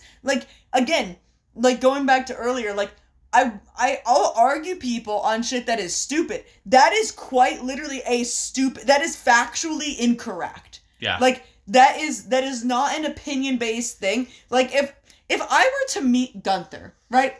If I were to meet Gunther and go up to him and say, you're my favorite high flyer wrestler, I think he would probably actually chop me in the neck. Because I'm a fucking idiot. And I wouldn't blame him. I wouldn't fucking blame him. Chop me right in the neck. Right in the fucking neck. That is just quite literally not who he is, what he is as a wrestler. And same thing goes to Ricochet. Ricochet's not a technical wrestler. He is a very distinct, clear, high flyer, flippy fucking guy. That's his thing. I don't, but if you do a lockup, you're technical. Yes. If you go to the top rope to do anything, you're a high flyer. That's just how it is. That's just how it is. Oh, man. I just fucking hate people, man. Anyway, before we get too heated on this, how about we go into the next topic? Dynamite. Yahoo! Oh no, I don't know what this is. Let's just let's go into this first. Thoughts on the Orange Cassidy and Trent feud. Okay. And then we could segue into Dylan gonna have a fucking brain aneurysm. I like the feud. I like the story and I like the feud. I think it's been long overdue. Long overdue, and I've been saying for months and months and months now, Trent's gonna turn on Trent's gonna turn on Orange. Trent's gonna turn on Orange. Trent's gonna turn on Orange. I like the best friends feud. I think it's good. I think Trent's a really fucking good wrestler. I think he's underrated and underappreciated. And I think he is going to benefit really well from a singles run. And I think that, again, overall, I just think that the story in this is really fucking good. I have no issue with the story. I have no issue with the build to this at all. And again, I think if Orange Cassidy can go off and do singles shit and be a singles fucking champion while still being a part of the best friends and whatever, I think Trent being out of the best friends should definitely be able to be on his own a standalone great fucking wrestler, because he fucking is, and he deserves it. I don't think he should be overshadowed by anybody anymore. And frankly, I will always support Trent Beretta's rights and wrongs, and I don't think he has any wrongs right now. I think he is correct. This feud is just confusing now. At first, it started good. I will say the Dawn thing is confusing. Yeah, that's where I'm lost in all of this, because Dawn is trying to be with Orange, and Orange is the baby face, and I don't fucking know, man. I just don't fucking know. The Dawn Callis thing is throwing a wrench in it. I will agree with that. It's kind of one of those things where I'm like, I'm gonna see how this plays out, because maybe it'll resolve itself in a decent way, but I'm not really behind it. You know what I mean? Like I think it's just gonna cause for more confusion. Like, and my biggest fear about this whole fucking feud is they're trying to build Trent up as this heel. Do you really think he's going to come out on top in this feud because it's Orange Cassidy? No. Well, no, even so, because, like, you have to also just think of the feud as its entirety. It's Trent turning his back on the people that were supposed to be his best friends because he's jealous and he's been overshadowed and he wants revenge on it. And Orange, one of the top baby faces in the company, or top presenting baby faces in the company, who just got backstabbed by one of his best friends. Of course, the obvious fucking answer is Orange Cassidy is gonna go over in this feud and be like, yeah, I really stuck it to the guy who did me wrong. And where does Orange go from here? Fuck if I know. Exactly. Anyway, that's the problem with all this. But there's also a bigger fucking problem. So, they had a match on Dynamite, Orange and Trent. Now let me explain why Orange Cassidy is the dumbest motherfucker in the wrestling business. So, let's just backtrack a few weeks ago. Lyssie, what did your boys in the Young Bucks do to Tony Khan a few weeks ago at Daly's place? They fucking killed him. What did they do? I'm getting there. They gave him a gut punch, and then they did a good old-fashioned TK driver, which is a fancy pile driver, and shattered his fucking neck, and quite literally killed him. He laid out dead, not dead selling, Okay. just dead in the ring. Okay. What is Tony Khan doing weeks later? He's walking around with a neck brace on. He can't travel because he is not cleared for travel because of his neck injury, so he has to try and run the show all the way from Jacksonville, where he was recently for when he got killed, and where he was at the draft. And that was just in the ring. Like, there was no chair, stairs, or anything. That was on the soft cushioning. Between not soft cushioning. I'm getting exaggeratory. Hold on. That was between the soft cushioning of an inch of cushion, if that, between hardwood in the wrestling ring. And not Dax Harwood. Not Dax Harwood. It was not his hardwood in the ring. It was the hardwood of AEW rings that shattered Tony Khan's neck into 1,000,001 fucking pieces. Okay. So what Trent did to Orange was he gave him a pile driver. A standard pile driver. Like, you know, I can't, I'm not going to say that I took. We can't give that away yet. That Terry Funk or Jerry the King Lawler gave people back in the day, but on steel stairs. Well, let's even backtrack a little bit before this, because I feel like it's important context. So, before the stair pile driver, Trent was in the ring, and I think he gave him like 2 or 3 pile drivers in the ring as well. Yes. So, he gave him prior pile drivers, which Orange Cassidy was selling. He was laying down. He was like, I just got dropped on my neck. And Trent didn't go for the pin for any of them. I don't think any of them. He wanted to punish him more. He wanted to punish him. So it's not like he went for the pin and Orange kicked out. He was giving him pile drivers. Orange dead on the canvas. The only way he was getting back up was Trent was pulling him back up to give him another pile driver. So he gave him like 2 or 3 pile drivers prior to the stair shot. The stair shot. The stairs pile driver. And before all this, he is limp. He can't get up on his own. He has to have another grown man pick him up. Yeah. And then, after the match, Trent rolls him out of the ring, gets him out of the ring, whatever, and gives him a pile driver on the steel steps. And then, after this, Orange Cassidy probably weighs maybe like 5 more pounds more than Tony Khan. So he probably weighs like maybe 10 more pounds than me. Because I'm light. What is his build weight anyway? I don't know. I don't know. We're going to find out, actually. Let's find out. Let's find out, because I'll tell you my build weight in a second once we find out Orange Cassidy's build weight. Orange Cassidy. Build. He is 161, so Orange Cassidy actually weighs 21 more pounds than me. If you can do math. I'm a $140. I probably was actually maybe a little heavier maybe a year ago when I was wrestling, when I had a little bit more muscle on me. But that's besides the point. So I probably weigh as much as fucking Tony Khan.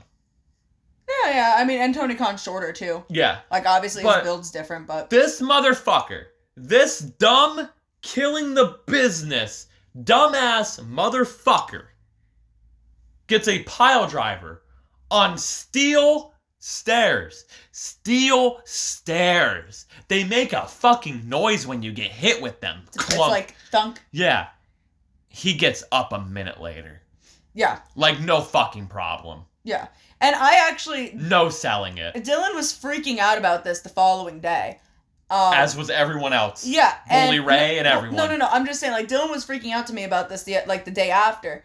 And I'm sitting there and I'm like, what the fuck is he talking about? Because immediately my thought is, well, no, because he was selling the ones in the ring. Like, he wasn't getting up. He was getting pulled up. What is he talking about? And I had to sit there and think, and I was like, oh, yeah, because I popped for the toolbox being pulled out of the ring, because our good friend Corey always pops and is like, a toolbox. It's something that would be under the ring. That makes sense.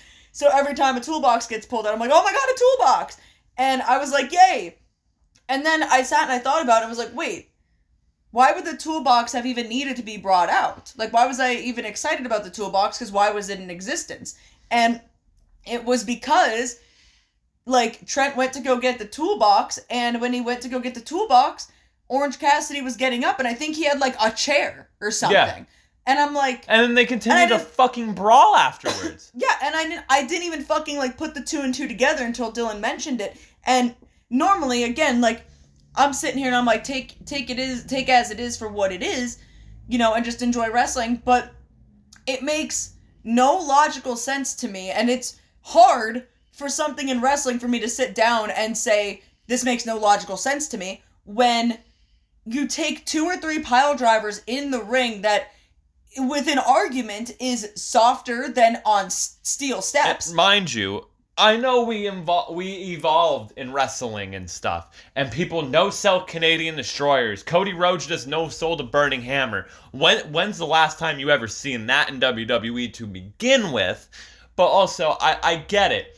But let's just remember that a pile driver used to be a fucking finish.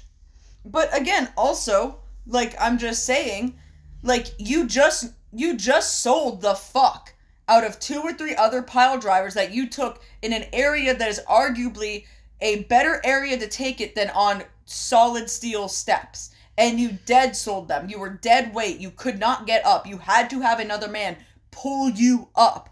But when you take it on steel steps, you're up 60 seconds later. I fucking hate, like, Orange Cassidy. That within itself, like, happening in very quick succession makes no fucking sense. Like, and again, I mean, you could take the argument, whatever, and say Tony Khan taking one pile driver, dead, he's done, he's out for the fucking count. Well, he's not a wrestler. Well, here's the issue with it. Tony Khan's not a wrestler. Yes. And he sold a pile driver better than the guy that is a fucking wrestler. Yes. And correctly. And again, yeah, it's gonna affect the man who's not used to being in the ring. I think if you take 10 fucking people and drop them all on their fucking head neck, that they're all going to be in pain nonetheless of their fucking status. Unless they are fucked up. Unless they're Kurt Angle or Brock Lesnar. Yeah, unless they're fucked up on some sort of fucking drugs. I don't think any of them are getting back up if you drop somebody on your fucking head neck area. Like, at least that fucking quickly. So there's a much larger argument to be made in the opposite way that people are trying to make the argument. Of the guy that has probably taken his first 2 bumps in his entire fucking life is selling them better than the guy who's been doing it for years.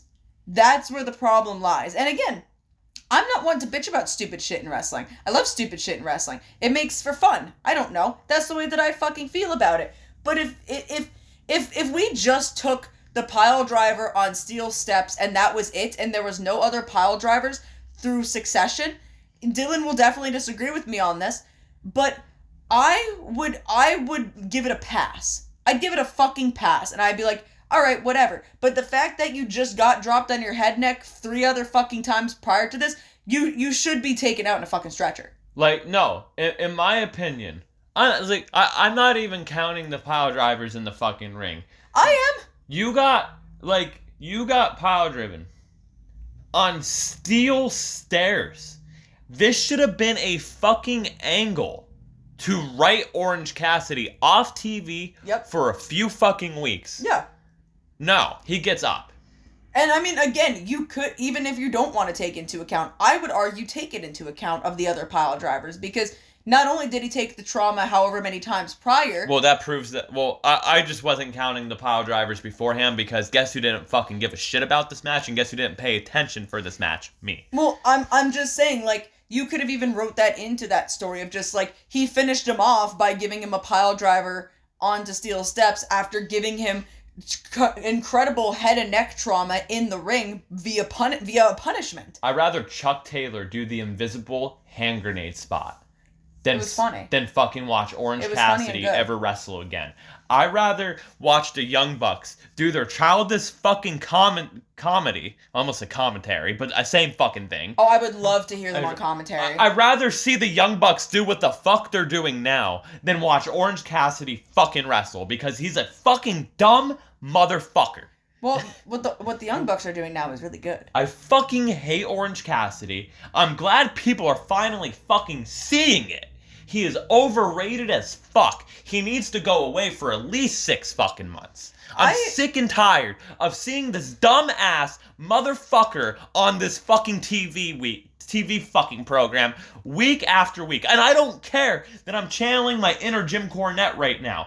I am sick and tired of this dumb motherfucker. Okay, calm down, stop yelling, we have neighbors. Sorry, I just need to get that out of my system. But, like, I'm okay now. The thing is, like, I don't dislike Orange Cassidy. In fact, again, I like comedy in wrestling, and I like his wrestling style, and I think he's a good fucking wrestler. So, it sucks that, like, I'm upset about it. You know what I mean? I'm going to get water. If you finish this conversation, go right to that next conversation. I can talk. Go ahead. I'm going to get water. I'm mad. But, like, you know, again, I like Orange Cassidy. I think he's a good wrestler. I enjoy what he does. I enjoy comedy in wrestling. So it sucks to just sit here and say, like, I'm pissed off about something like this. Because, like, I'll agree. I do think he's a little bit overrated. I don't think that he should be getting as incredible of a praise that people give him for. I don't think he's an end-all, be-all type of fucking guy. But, you know, I see how good he is in the ring.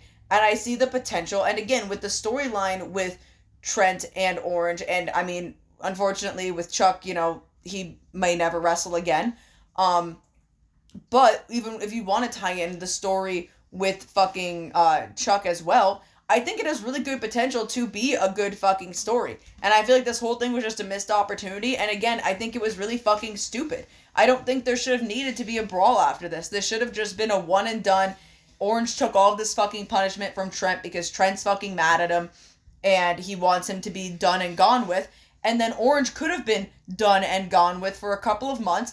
Trent could have went off and had this better than fucking attitude and fucking been like a build up as a fucking heel and started taking shit by storm. And then 6 months down the line, Orange Cassidy's back, returned from his fucking injuries. And then Trent's like, oh my fucking God, no, you're supposed to be gone. You're supposed to be out of here. I got Chuck out of here. Chuck is never gonna fucking wrestle again. You're never supposed to fucking wrestle again after what I did to you. How the fuck are you back? And then reignite the fucking feud.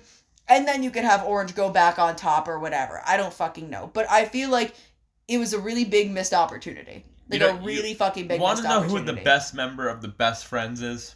Chris Statlander? Yes. Chris Statlander is the best member of the Best Friends. Orange Cassidy is the fucking worst. I rather Chuck Taylor than Orange Cassidy.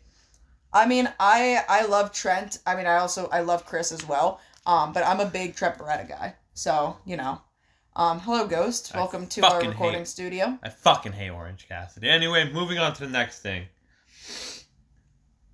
We're getting Anarchy in the Arena at Double or Nothing. Woohoo! Yay! We're getting Team Elite, which is the Elite, which is the Young Bucks, Okada, and Jack Perry, versus Team AEW, which is FTR, Bryan Danielson, and hopefully, maybe, we don't know the extent yet, Eddie Kingston, because he fucked up his knee at New Japan. Yeah, hopefully it's nothing too crazy. Hopefully he'll still be in the match and, or, you know, recover well, and isn't something that's really overly debilitating to him. Anarchy in the Arena is always a fun match. It's gonna be so fucking fun, and especially with, this new version of the Elite, with this, like, you know, corporate style Elite. I think it'll be really fun. And I said it to Dylan the other day in the car. I'm going to say it on here. So if somehow Matthew and Nicholas, you're listening to me, I mean, more so specifically Matthew, if you're listening to me, you have free reign to take this idea. But I think it would be really cool for Matt Jackson to continue with the sneaker spot, and he puts real glass on the bottom of a sneaker and kicks somebody with it. I think that'd be a really fucking good spot. Because Jack Perry's there, so of course you got to do real glass. There's going to be glass in this. It'll be so much fucking glass. I'm so ready for it. But yeah, I mean, so also leading into this, into the match, we got a video promo from Kenny in the hospital, basically being like, well, you guys tried to take me out, but I'm still here and I still have duties to fulfill as an EVP. So, yeah, you know, FTR, that's going to be Anarchy in the Arena, and there's 2 more surprise guys that are, you know, maybe you'll see later on tonight. So that was fun, interesting, and cool, and I really enjoyed all of it. And, good. And then we also got a promo package of the Elite, think it was during the episode, yeah, it was during the episode, actually, I guess we'll have to see if this happens. Okada challenged Dax, not Eddie. Okada challenged Dax to a match. That was on Collision. God damn it. Which we're talking about next, anyway. The only thing that I have down for Collision is what a fucking match we witnessed on Collision between Dax Harwood and the Dynamite Kid's nephew, Tommy Billington. Tony Khan. Tony, TK, I know you're laying in bed in Jacksonville, Florida, with your neck brace on, and you're probably scared for your life because I just got mad before about yelling about Orange Cassidy, but I just want to talk to you, buddy. Sign this kid. Sign him. I felt like I was in a time machine, and I was watching a legit Dynamite Kid match, because goddamn. What a fucking match. Lyssie, what did you think about this match? Oh, really fucking good. Really, really, really fucking good. I mean, I really don't know what else to say about it, aside from, like, if you haven't watched it for whatever reason, you should absolutely go fucking watch it. And then go out of your way and then go look up more of his matches, because dude is literally a splitting image of his uncle. Yeah. Spitting image of his fucking uncle, because there was a video out there. Bret Hart rewatched it with him. Yeah, like Bret Hart rewatched it with him, and at his house and everything. And man, Tony Khan, you need to sign this motherfucker. That's pretty cool. Holy shit, goddamn. Yeah, no, incredible fucking match, and I just like to believe that they brought this kid in and were like, all right, so you're going to have a match. We need to find you an opponent. And Dax, like, just busts through the fucking locker room. It's like, me, Yeah, me. I want it to be me. I would too, man. Fuck. But yeah, no, absolutely fucking incredible match. And I mean, if he's, I mean, not even just not signed, but like if they for whatever reason never fucking bring him back, that is such a fucking mistake on AEW's part, because he was fan-fucking-tastic. He would fit better in AEW than WWE, and well, they probably it'd just be better to use him in AEW because they can be called the Dynamite Kid, because they probably wouldn't call him the Dynamite Kid in WWE because, well, there's a little controversy there, but I want to see him versus Danielson. That would be dope. That would be fucking incredible. I just think that he should just join FTR and be the third member of FTR. I mean, that's fair.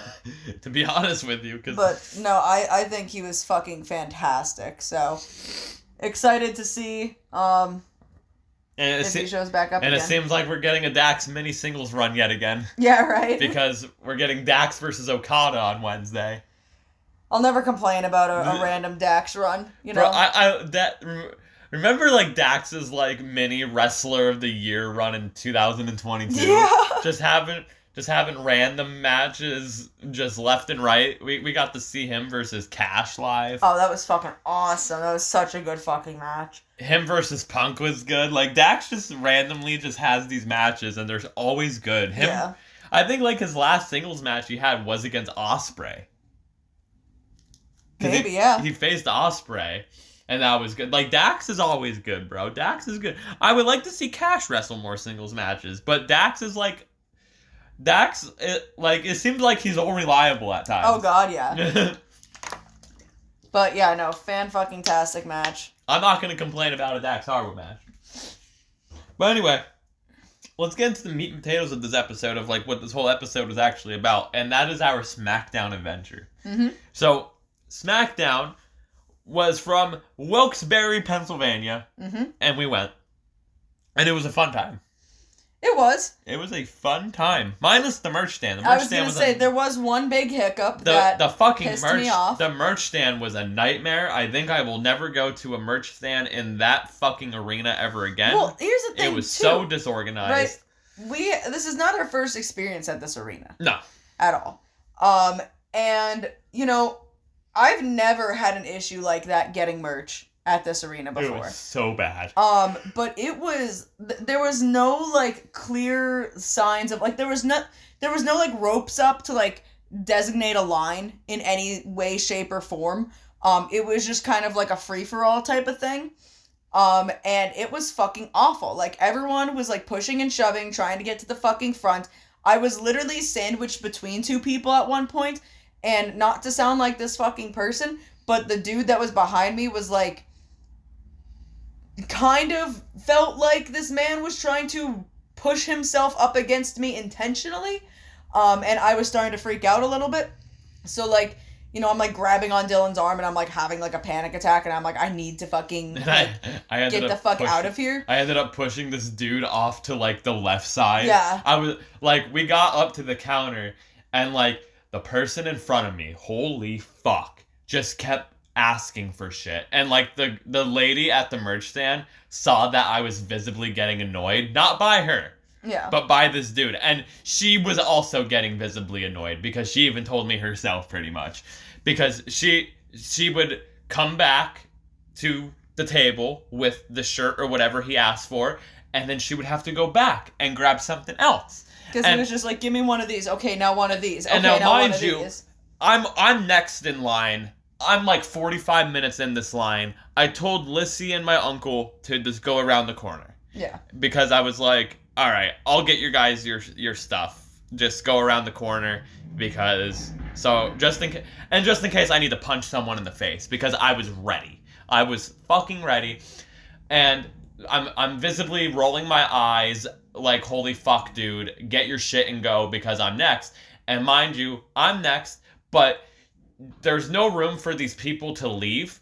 So I was like, these people need to go to the left. If they go to the right, someone's going to cut me off. So the guy that Lyssie was just talking about, right when all this was happening, I ended up, like, I kind of was like on this dude in front of me, like on his ass, pretty much, because I wanted to be next, because I was next, because people from the side were trying to cut. So I was blocking those people off. But this dude that was like brushing up against Lyssie was also now trying to cut me off, where I ended up I've been in I've been in a few mosh pits, so I know how to throw fucking elbows, and I threw an elbow pretty much. And like elbowed this dude and was like, "Nope, you go over there. You have room over there." And he ended up fucking off and going over there. And then I got my Final Boss Rock shirt. Lyssie got a Pharaoh stuffed animal. And my uncle got a program. Yeah, that was a nightmare. That was the worst part. The food line wasn't too bad. I got pissed off in the food line because it's always me. It is always me. No matter fucking what. We're standing there and then people need to, when they're walking while you're standing in line, "Oh, excuse me, I need to cut through." Always me. Yeah. And it's fucking annoying. Yeah. But that wasn't, the actual food line wasn't too bad. It was alright. It moved fairly quickly. But, you know, we were still there for a while. But once we got everything said and done. Is this WWE? Oh, yeah. Some lady in line was like asking like her friend or something like, "Is this WWE?" Oh. And I couldn't help. I was already making comments in line because like people were cutting and like one person cut right in front of us, like what I was just complaining about, and then it say "excuse me," and I was like, "Excuse me is a word." Yeah. I'm horrible in public. But after we got the food and everything, it wasn't too shabby. We got back to our seats and whatnot and watched the show. It was a fun show. And it was a fun show. Before we get into talking about the show, I will mention that I am smart. I'm a smart person. And I decided to get up and use the bathroom during a men's match. Well, the entrances of a men's match. Because, you know, wrestling fans never get up to use the restroom during a men's match. So I got up, no line in the bathroom. There was no one to be fucking seen. So I'm like, hell yeah, I go into the bathroom. And the bathroom just so happened to lead me out to a Dippin' Dots stand, where there was also nobody. So I was like, fuck yeah, Dippin' Dots. So I got Dippin' Dots, and then I came back, and Dylan's like, what the fuck? He's like, I thought you went to the bathroom. I was like, I did, and I also got Dippin' Dots, because no one's out there. So that was fun. I also think my favorite thing was, like, my grandfather asked them to get a beer, because he was like, if you guys are going to get food or whatever, to get me a beer. Yeah. I was like, all right. So got him a beer, and then he comes back, like he goes up to go to the bathroom like later on in the show, and he comes back and goes, "What kind of beer did you get me before?" I'm like, "I think a Miller Lite." And he's like, "It was better than this one." I was like, "Where the fuck did you go for that one?" But I think he went out to have a cigarette. Oh yeah, and came back. So he went on the other side and probably. That was the funniest thing too, right? So the venue was card only. No cash. Oh, God, yeah. And Dylan had the card. Yes. And so Dylan went up to go to the bathroom, and I was sitting next to his grandfather, and he was like, oh, shit, I should have asked him to grab me a beer, like, you know, before he got up and everything. My grandfather's an old school guy, mind you. So my grandmother was like, hey, I'm going to give him the card. Make sure you remind him credit. And then she was like, oh, what the fuck? He won't remember. You'll remember. Yeah. So I was in control of the fucking card. So Dylan had the card, and his grandfather was like, oh, shit, I should have had him get me a beer when he was up. And then gets up and walks away. And assuming he probably went out to have a cigarette or go to the bathroom or something. And that's when he came back with the beer. And I'm sitting there and I'm like, wait a minute, how the fuck did he get the beer? Because he only had cash. He didn't have card. Come to find out later on, he paid somebody. He gave somebody a $20 bill to go get him a beer with their card. Yeah, that sounds about right. What? That sounds like why him. didn't you just come back and ask Dylan to go get you one? Like, well, but yeah, he gave somebody a $20 bill to go get him a beer because he didn't have a card. That sounds about right. And I'm like, oh my fucking God. I can imagine that conversation. He probably went out for a cigarette. There was probably someone else out there smoking. Mm-hmm. And he was like, hey, do you mind grabbing me a beer? I'll give you $20. So anyway, let's get into the show. So opened up with Cody and Logan. Yes. Which was terrible for me. We're getting, mind you, we were not expecting the crowd to be good. Oh yeah, the crowd's always fucking sucking Wilkes-Barre. It's a Wilkes-Barre crowd. We were expecting it to be horrible. It wasn't no fucking backlash crowd, but we tried our damnedest. Yeah. Because this crowd was on fire for, like, everything. Yeah. It was ridiculous. Cody comes out, everyone's hyped. Logan comes out, everyone's booing the fuck out of him. We're getting Cody versus Logan at King of the Ring. So, there's that. I guess it's for both belts. Cody better win, but they're probably going to do, like, some screwy finish. I don't know. So, little fun fact. You know that, Prime Sucks chant that got started at our show? Yeah. Guess who started it? Who? Mark. So, he was telling me that... Gatorade. He was telling me that, his seats, he was, like, in front of, like, a mom with, like, 2 little kids or something. And they were super cool and whatnot. They weren't, like, you know, terrible or anything like that. And the one kid who had to have been, like, 6 or 7, like, said to Mark, he's like, when Logan Paul comes out, we're gonna say Prime sucks. And Mark was like, oh, fucking bet. And this little kid was, like, trying to get the chant going, but no one was going with them. So Mark was like, all right, buddy, I got you. And just fucking wailed. And then everyone fucking started. And I was like, dude, that was you. Good for you, man. Good for fucking you. So, yeah, that was very, very wholesome. I'm wondering if it was the same kid that he was trying to get that sign for. No, I don't know. But that was really cool. Yeah, let's talk about the security for a minute. Because... our security sucks. Everyone sucks. I've been to so many wrestling shows in my life. Mm-hmm. And I have witnessed people on the floor, guardrail, ringside seats, stand up. And people behind them sit down. But people in front of them stand up. Everyone would stand up at certain points in the show. And the security guards would visibly get pissed. Like, you can see it. They would get pissed and be like, sit down, sit down, sit down. Mm-hmm. So you're not allowed to have fun at shows. See, okay, remember this conversation that we're having right now for when we do the episode that we go to AEW Collision and we have floor seats. And let's see if Dylan decides to complain about the people that are standing up when we're trying to sit down when we're ringside. Like, hey, stupid motherfuckers standing up in front of me. No, see, I don't complain about that. I've been to concerts, too. Yeah.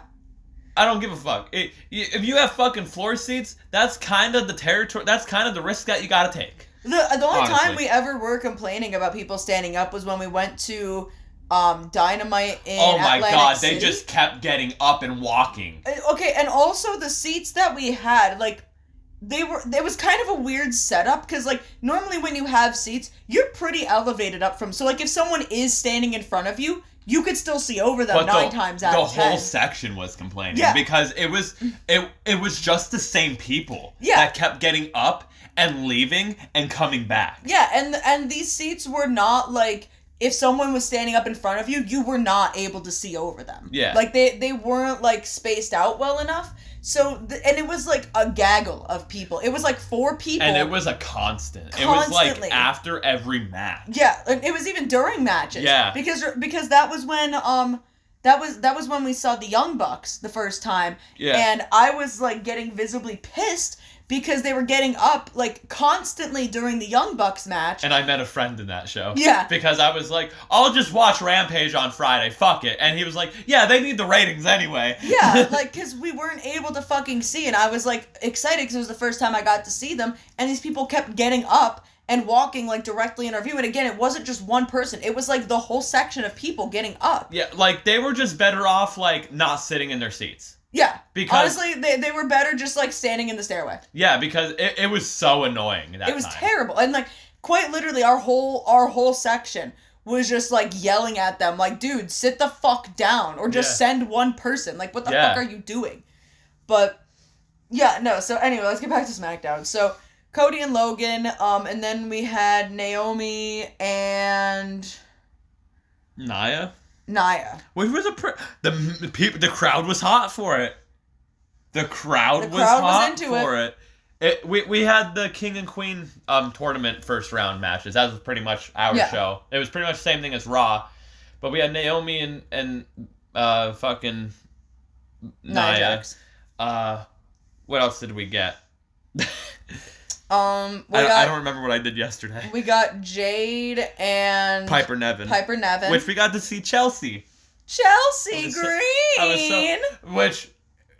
Me and Lyssie both looked at each other and was like, wow, it's crazy that we saw Jade in AEW and now we're seeing her in WWE. Like, that was great. Both times we saw her, she had a belt. And this was honestly one of Jade's best fucking matches. Really fucking good match. It was a really good match. And then Bianca had her match right afterwards with, who the fuck did she wrestle? I don't even remember, dude. Who the fuck did she wrestle? Shit.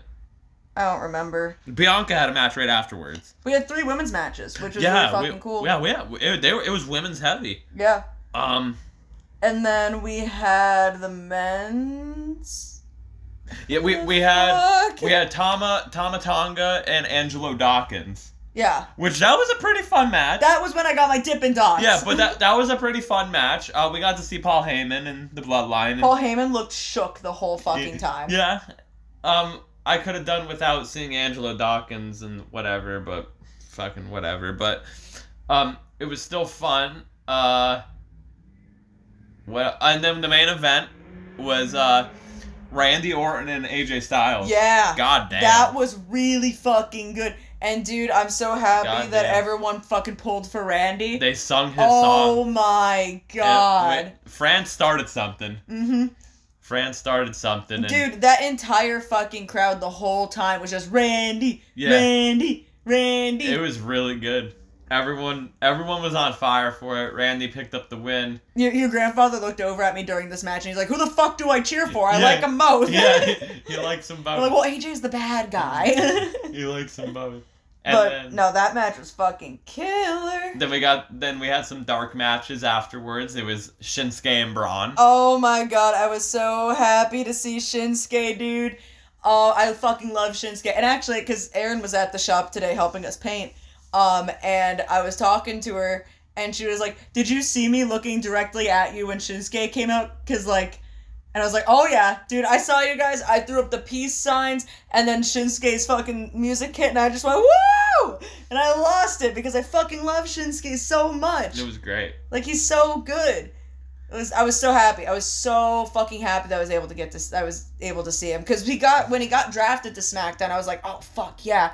And then I was like, shit, is he even going to be on the fucking card? Because he's not in this fucking, like, King of the Ring fucking tournament or anything. And then when they announced for, like, a dark match, I was like, yeah! I was disappointed Tiffany Stratton wasn't there. I was disappointed we didn't get LA Knight because we were supposed to.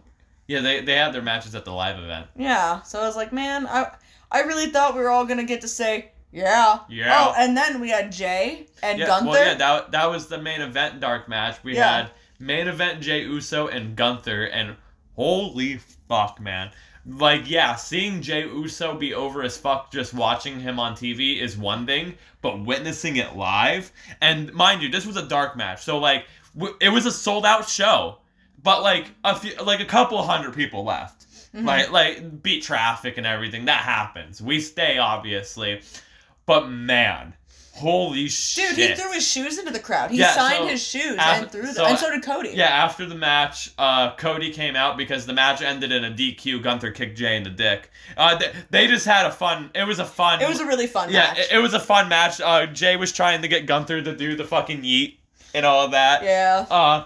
Gunther kicked Jay in the dick. Cody came out for the save, which Cody was wearing a suit in the beginning of the show, and then came out in street clothes, and then to send the fans home happy and everything. Jay took off his shoes, and him and Cody signed the shoes, and he chucked the shoes in the crowd. And I want to tell a story about that too. So Mark, I'm telling your story. I hope you don't give a fuck. Well, first tell the story of that he was trying to get Cody said that he was going to stick around. Right. Okay. And everything Mark, like that. I'm telling your stories. Thank you. You're a very important part of this podcast today. So, Cody Rhodes does Cody Rhodes things, and he sticks around for the fans, after he gave, like, the closing speech and whatnot of just like, yay, thanks for coming to the show, you guys are awesome, I'm Cody Rhodes, my dad's Dusty Rhodes, and he's like, I'm gonna stick around, meet some of the fans and whatnot. So, my friends, Mark and Aaron, had floor seats. They were closer to the ramp, though. So they had floor seats near the ramp, And did you see the picture Mark got of Randy Orton? Yeah. That was really fucking good. Dope, yeah.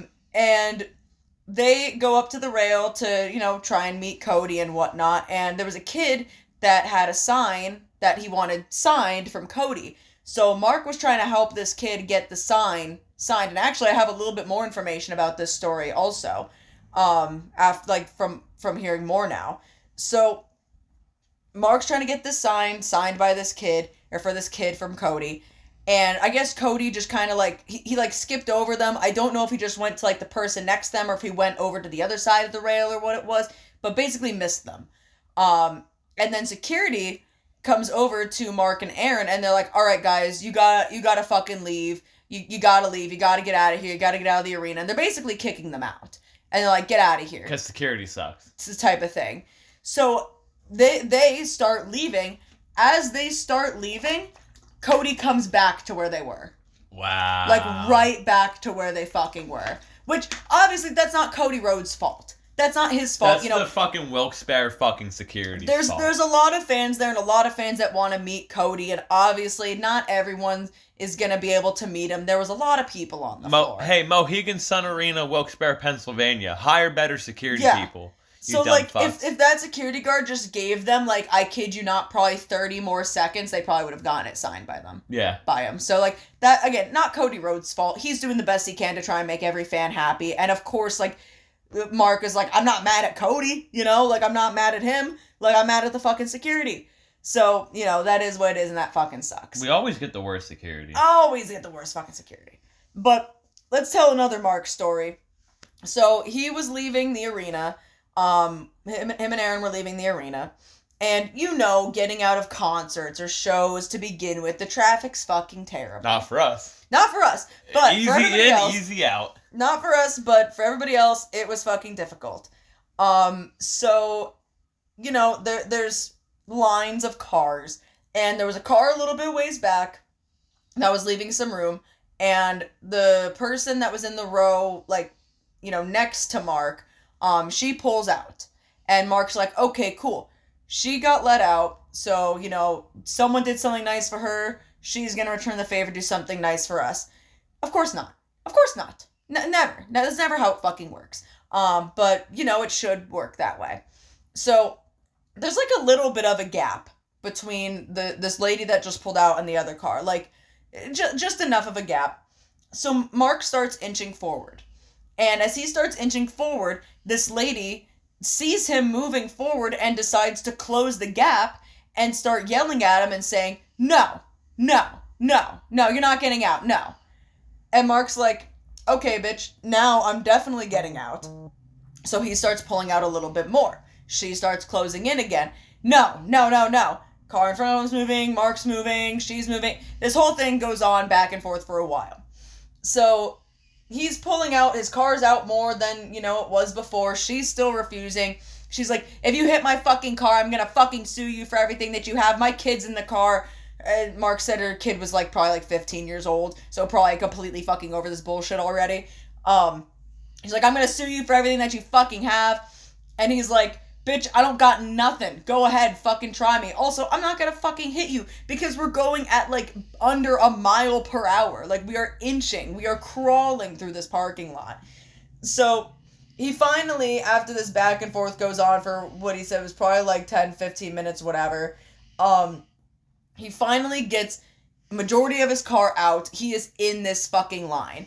And he looks at Aaron and he goes, Aaron, hand me my belt. Hand me my belt. And she's like, I am not handing you the belt. And he's like, fuck it. I'm grabbing my belt. So he grabs this fucking replica belt and holds it up, out, in front of his window to fucking show this girl, I win. I'm the fucking champ. I fucking win.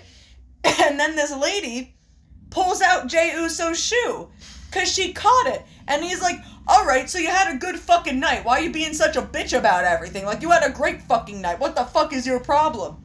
So this lady gets pissed off. She leaves the line and goes down a different fucking way or cuts in front of someone or whatever. She's out of the way.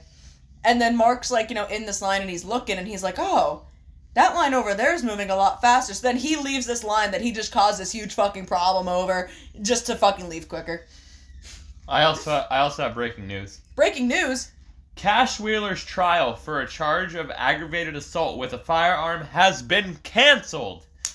The prosecution has opted to abandon the case, and the case is officially closed. Wheeler can move forward without any additional worry about legal issues stemming from this situation. That's right, because the guys win, motherfuckers. Yeah. Because he didn't do anything fucking wrong.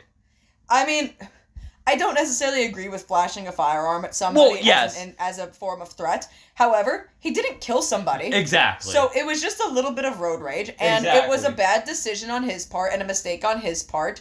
But I don't know. I mean, maybe in the state of Florida, well, this was Florida, right? Liv Morgan got arrested for weed. Yeah, in the state of Florida, like... You can't do anything. Yeah, but if someone, like...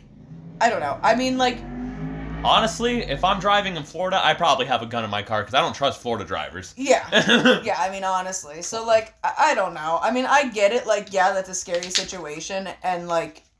But, I mean, if I got out of the situation unscathed, and I probably would have just not even taken it up in court and just been like, this is a waste of my time. I kind of figured that they were going to do something where it was going to get canceled because, like, if it was such a big deal, he would have probably already been, like, arrested. Yeah, he probably would have already been in jail. Yeah, like, it's fucking Florida. You can't do anything in Florida.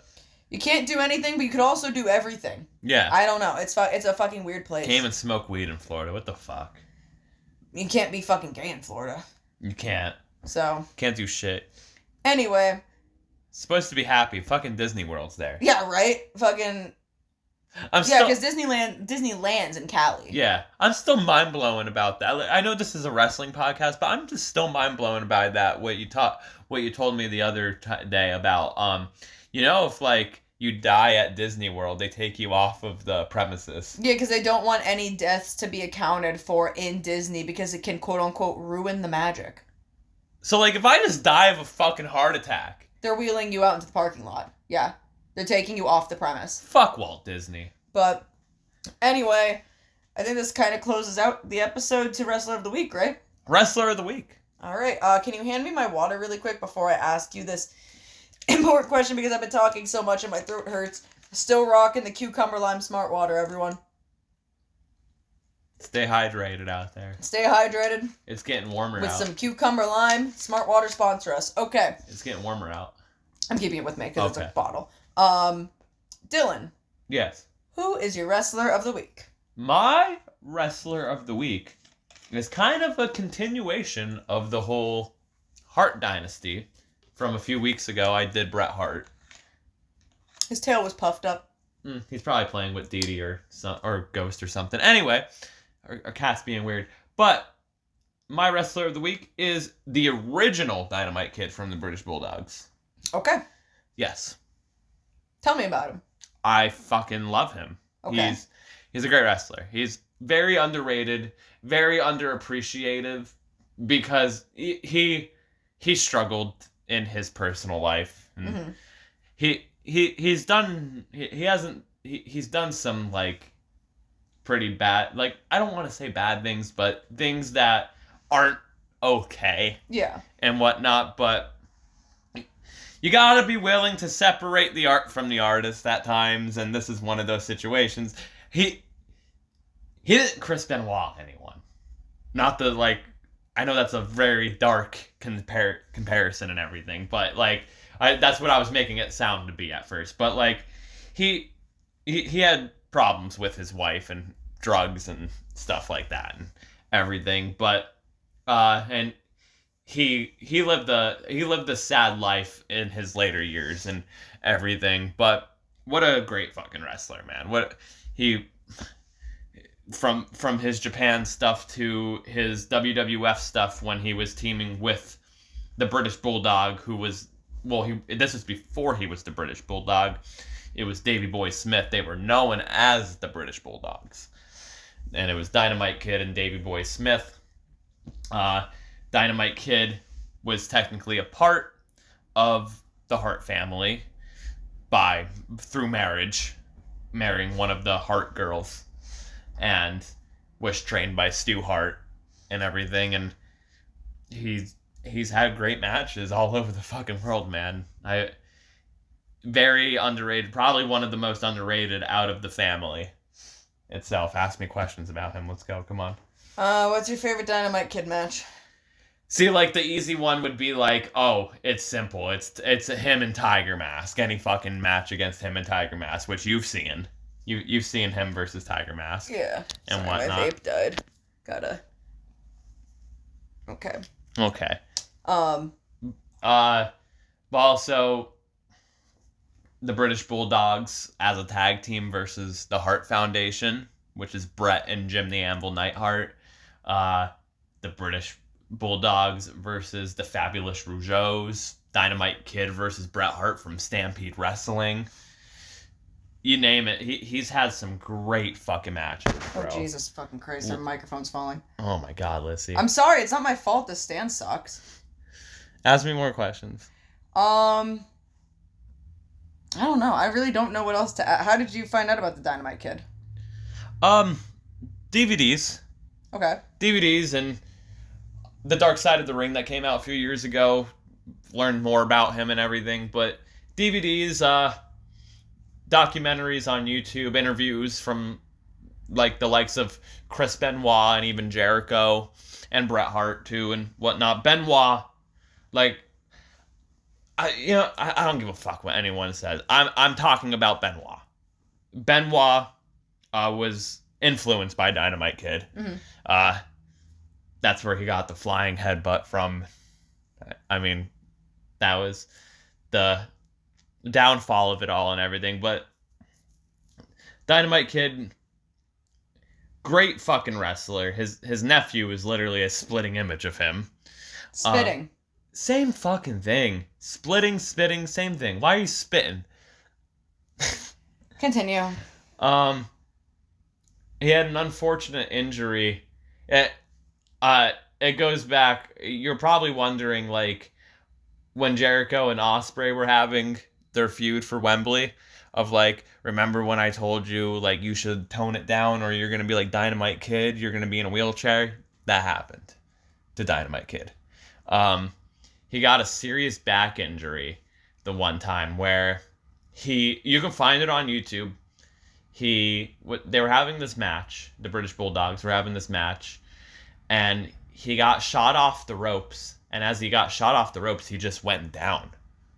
Like, he just fucking fell.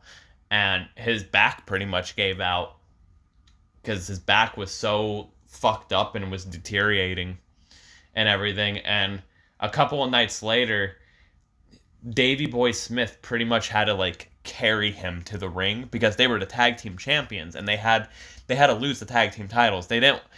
Vince and Dynamite did not want to vacate the tag titles. Dynamite wanted to do business the right way, and that was lose the belts.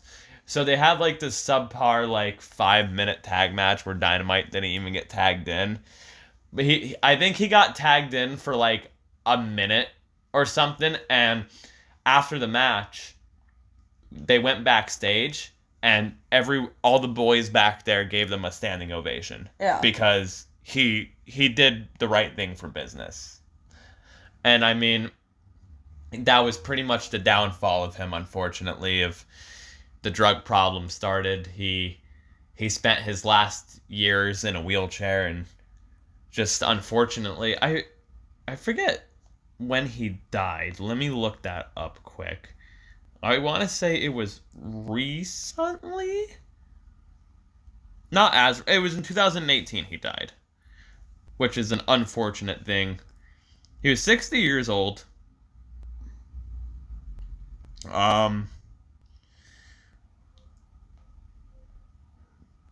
Personal life.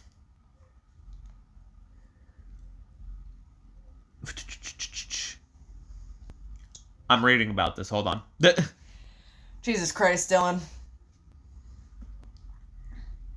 The exact cause of his death remains unconfirmed, but the BBC report of his death placed it in context of the above-mentioned health issues.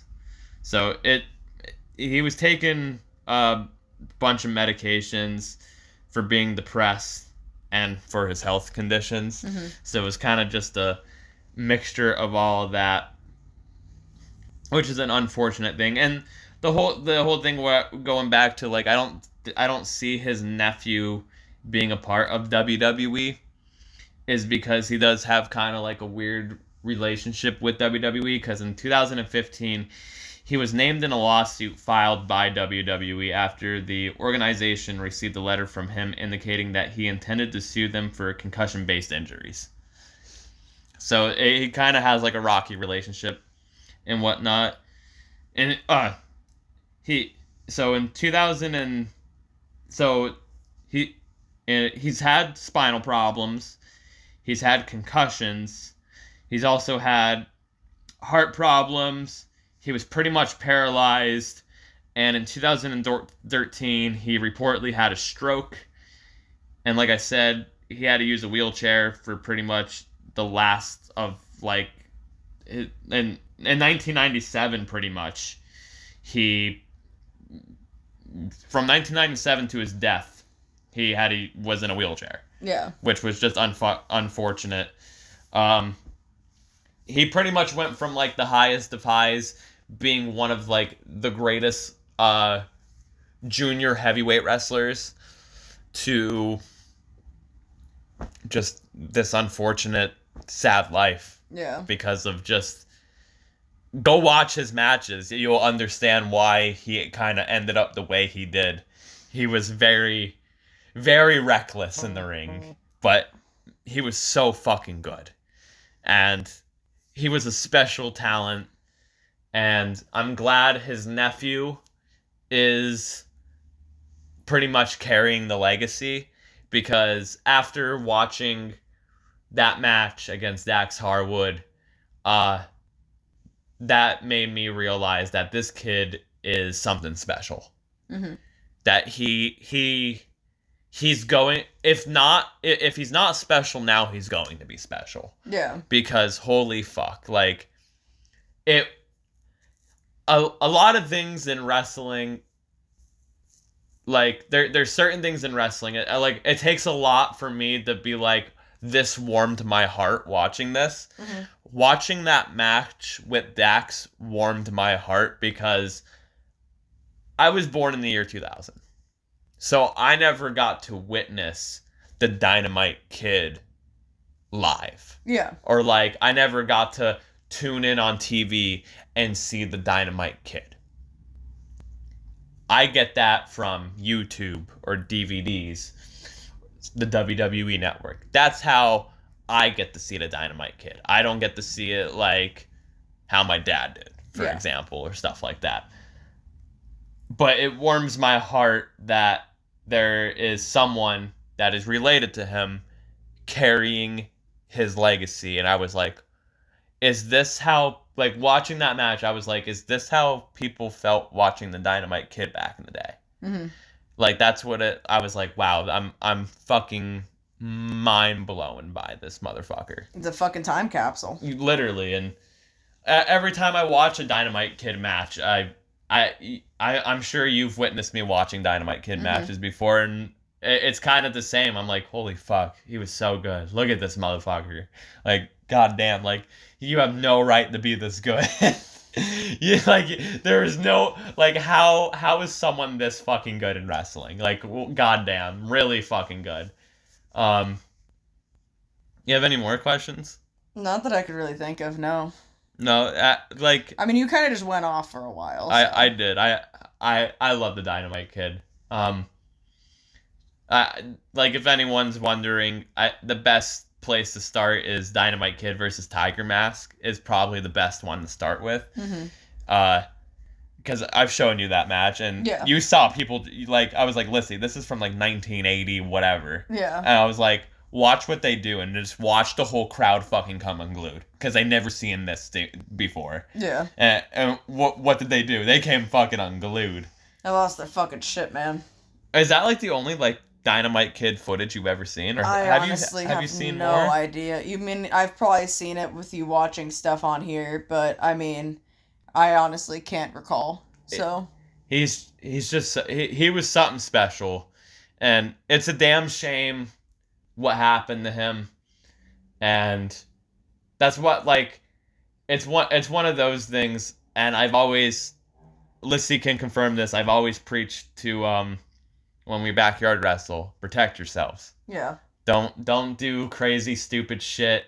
I would always yell at people that would try to, I'd be like, I'm going to do the flying headbutt. Like, no, the fuck you're not. Don't you do that. No. Or, like, someone did it in a match before, and Lyssie can confirm I chewed their ass out right afterwards. I was like, don't you ever fucking do that again. Yeah. Because it's not worth it.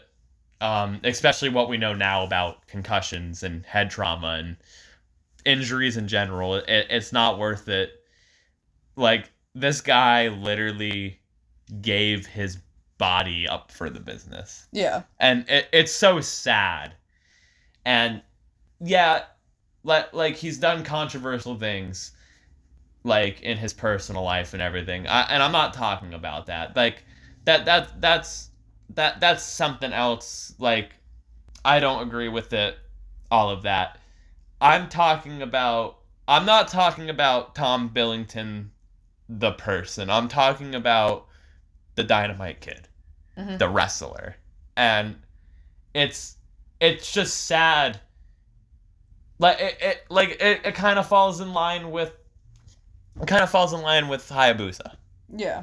Like an unfortunate accident ruined their life. An unfortunate accident ruined their life, and it's just one of those. Yeah, you know, when you get in that ring, you know what risks you're taking, but they're all human at the end of the day, and you hate to see that happen, and everything, and like this guy could have had a whole life ahead of him. Yeah.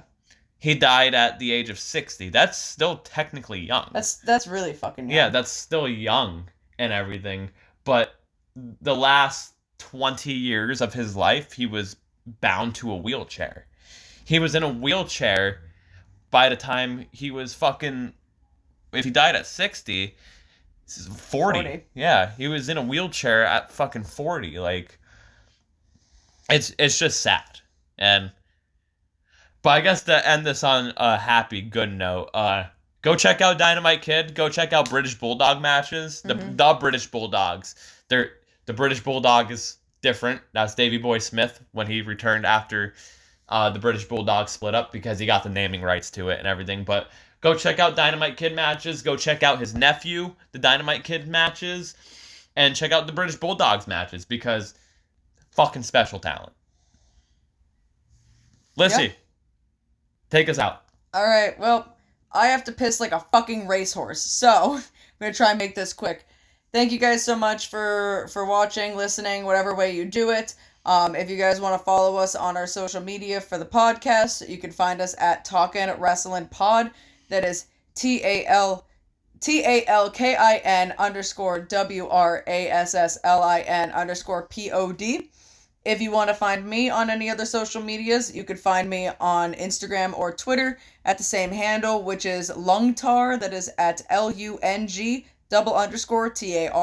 If you like hearing my voice and also want to see my face, you could find me on TikTok at Lungbucks. That is LUNG_BUCKS.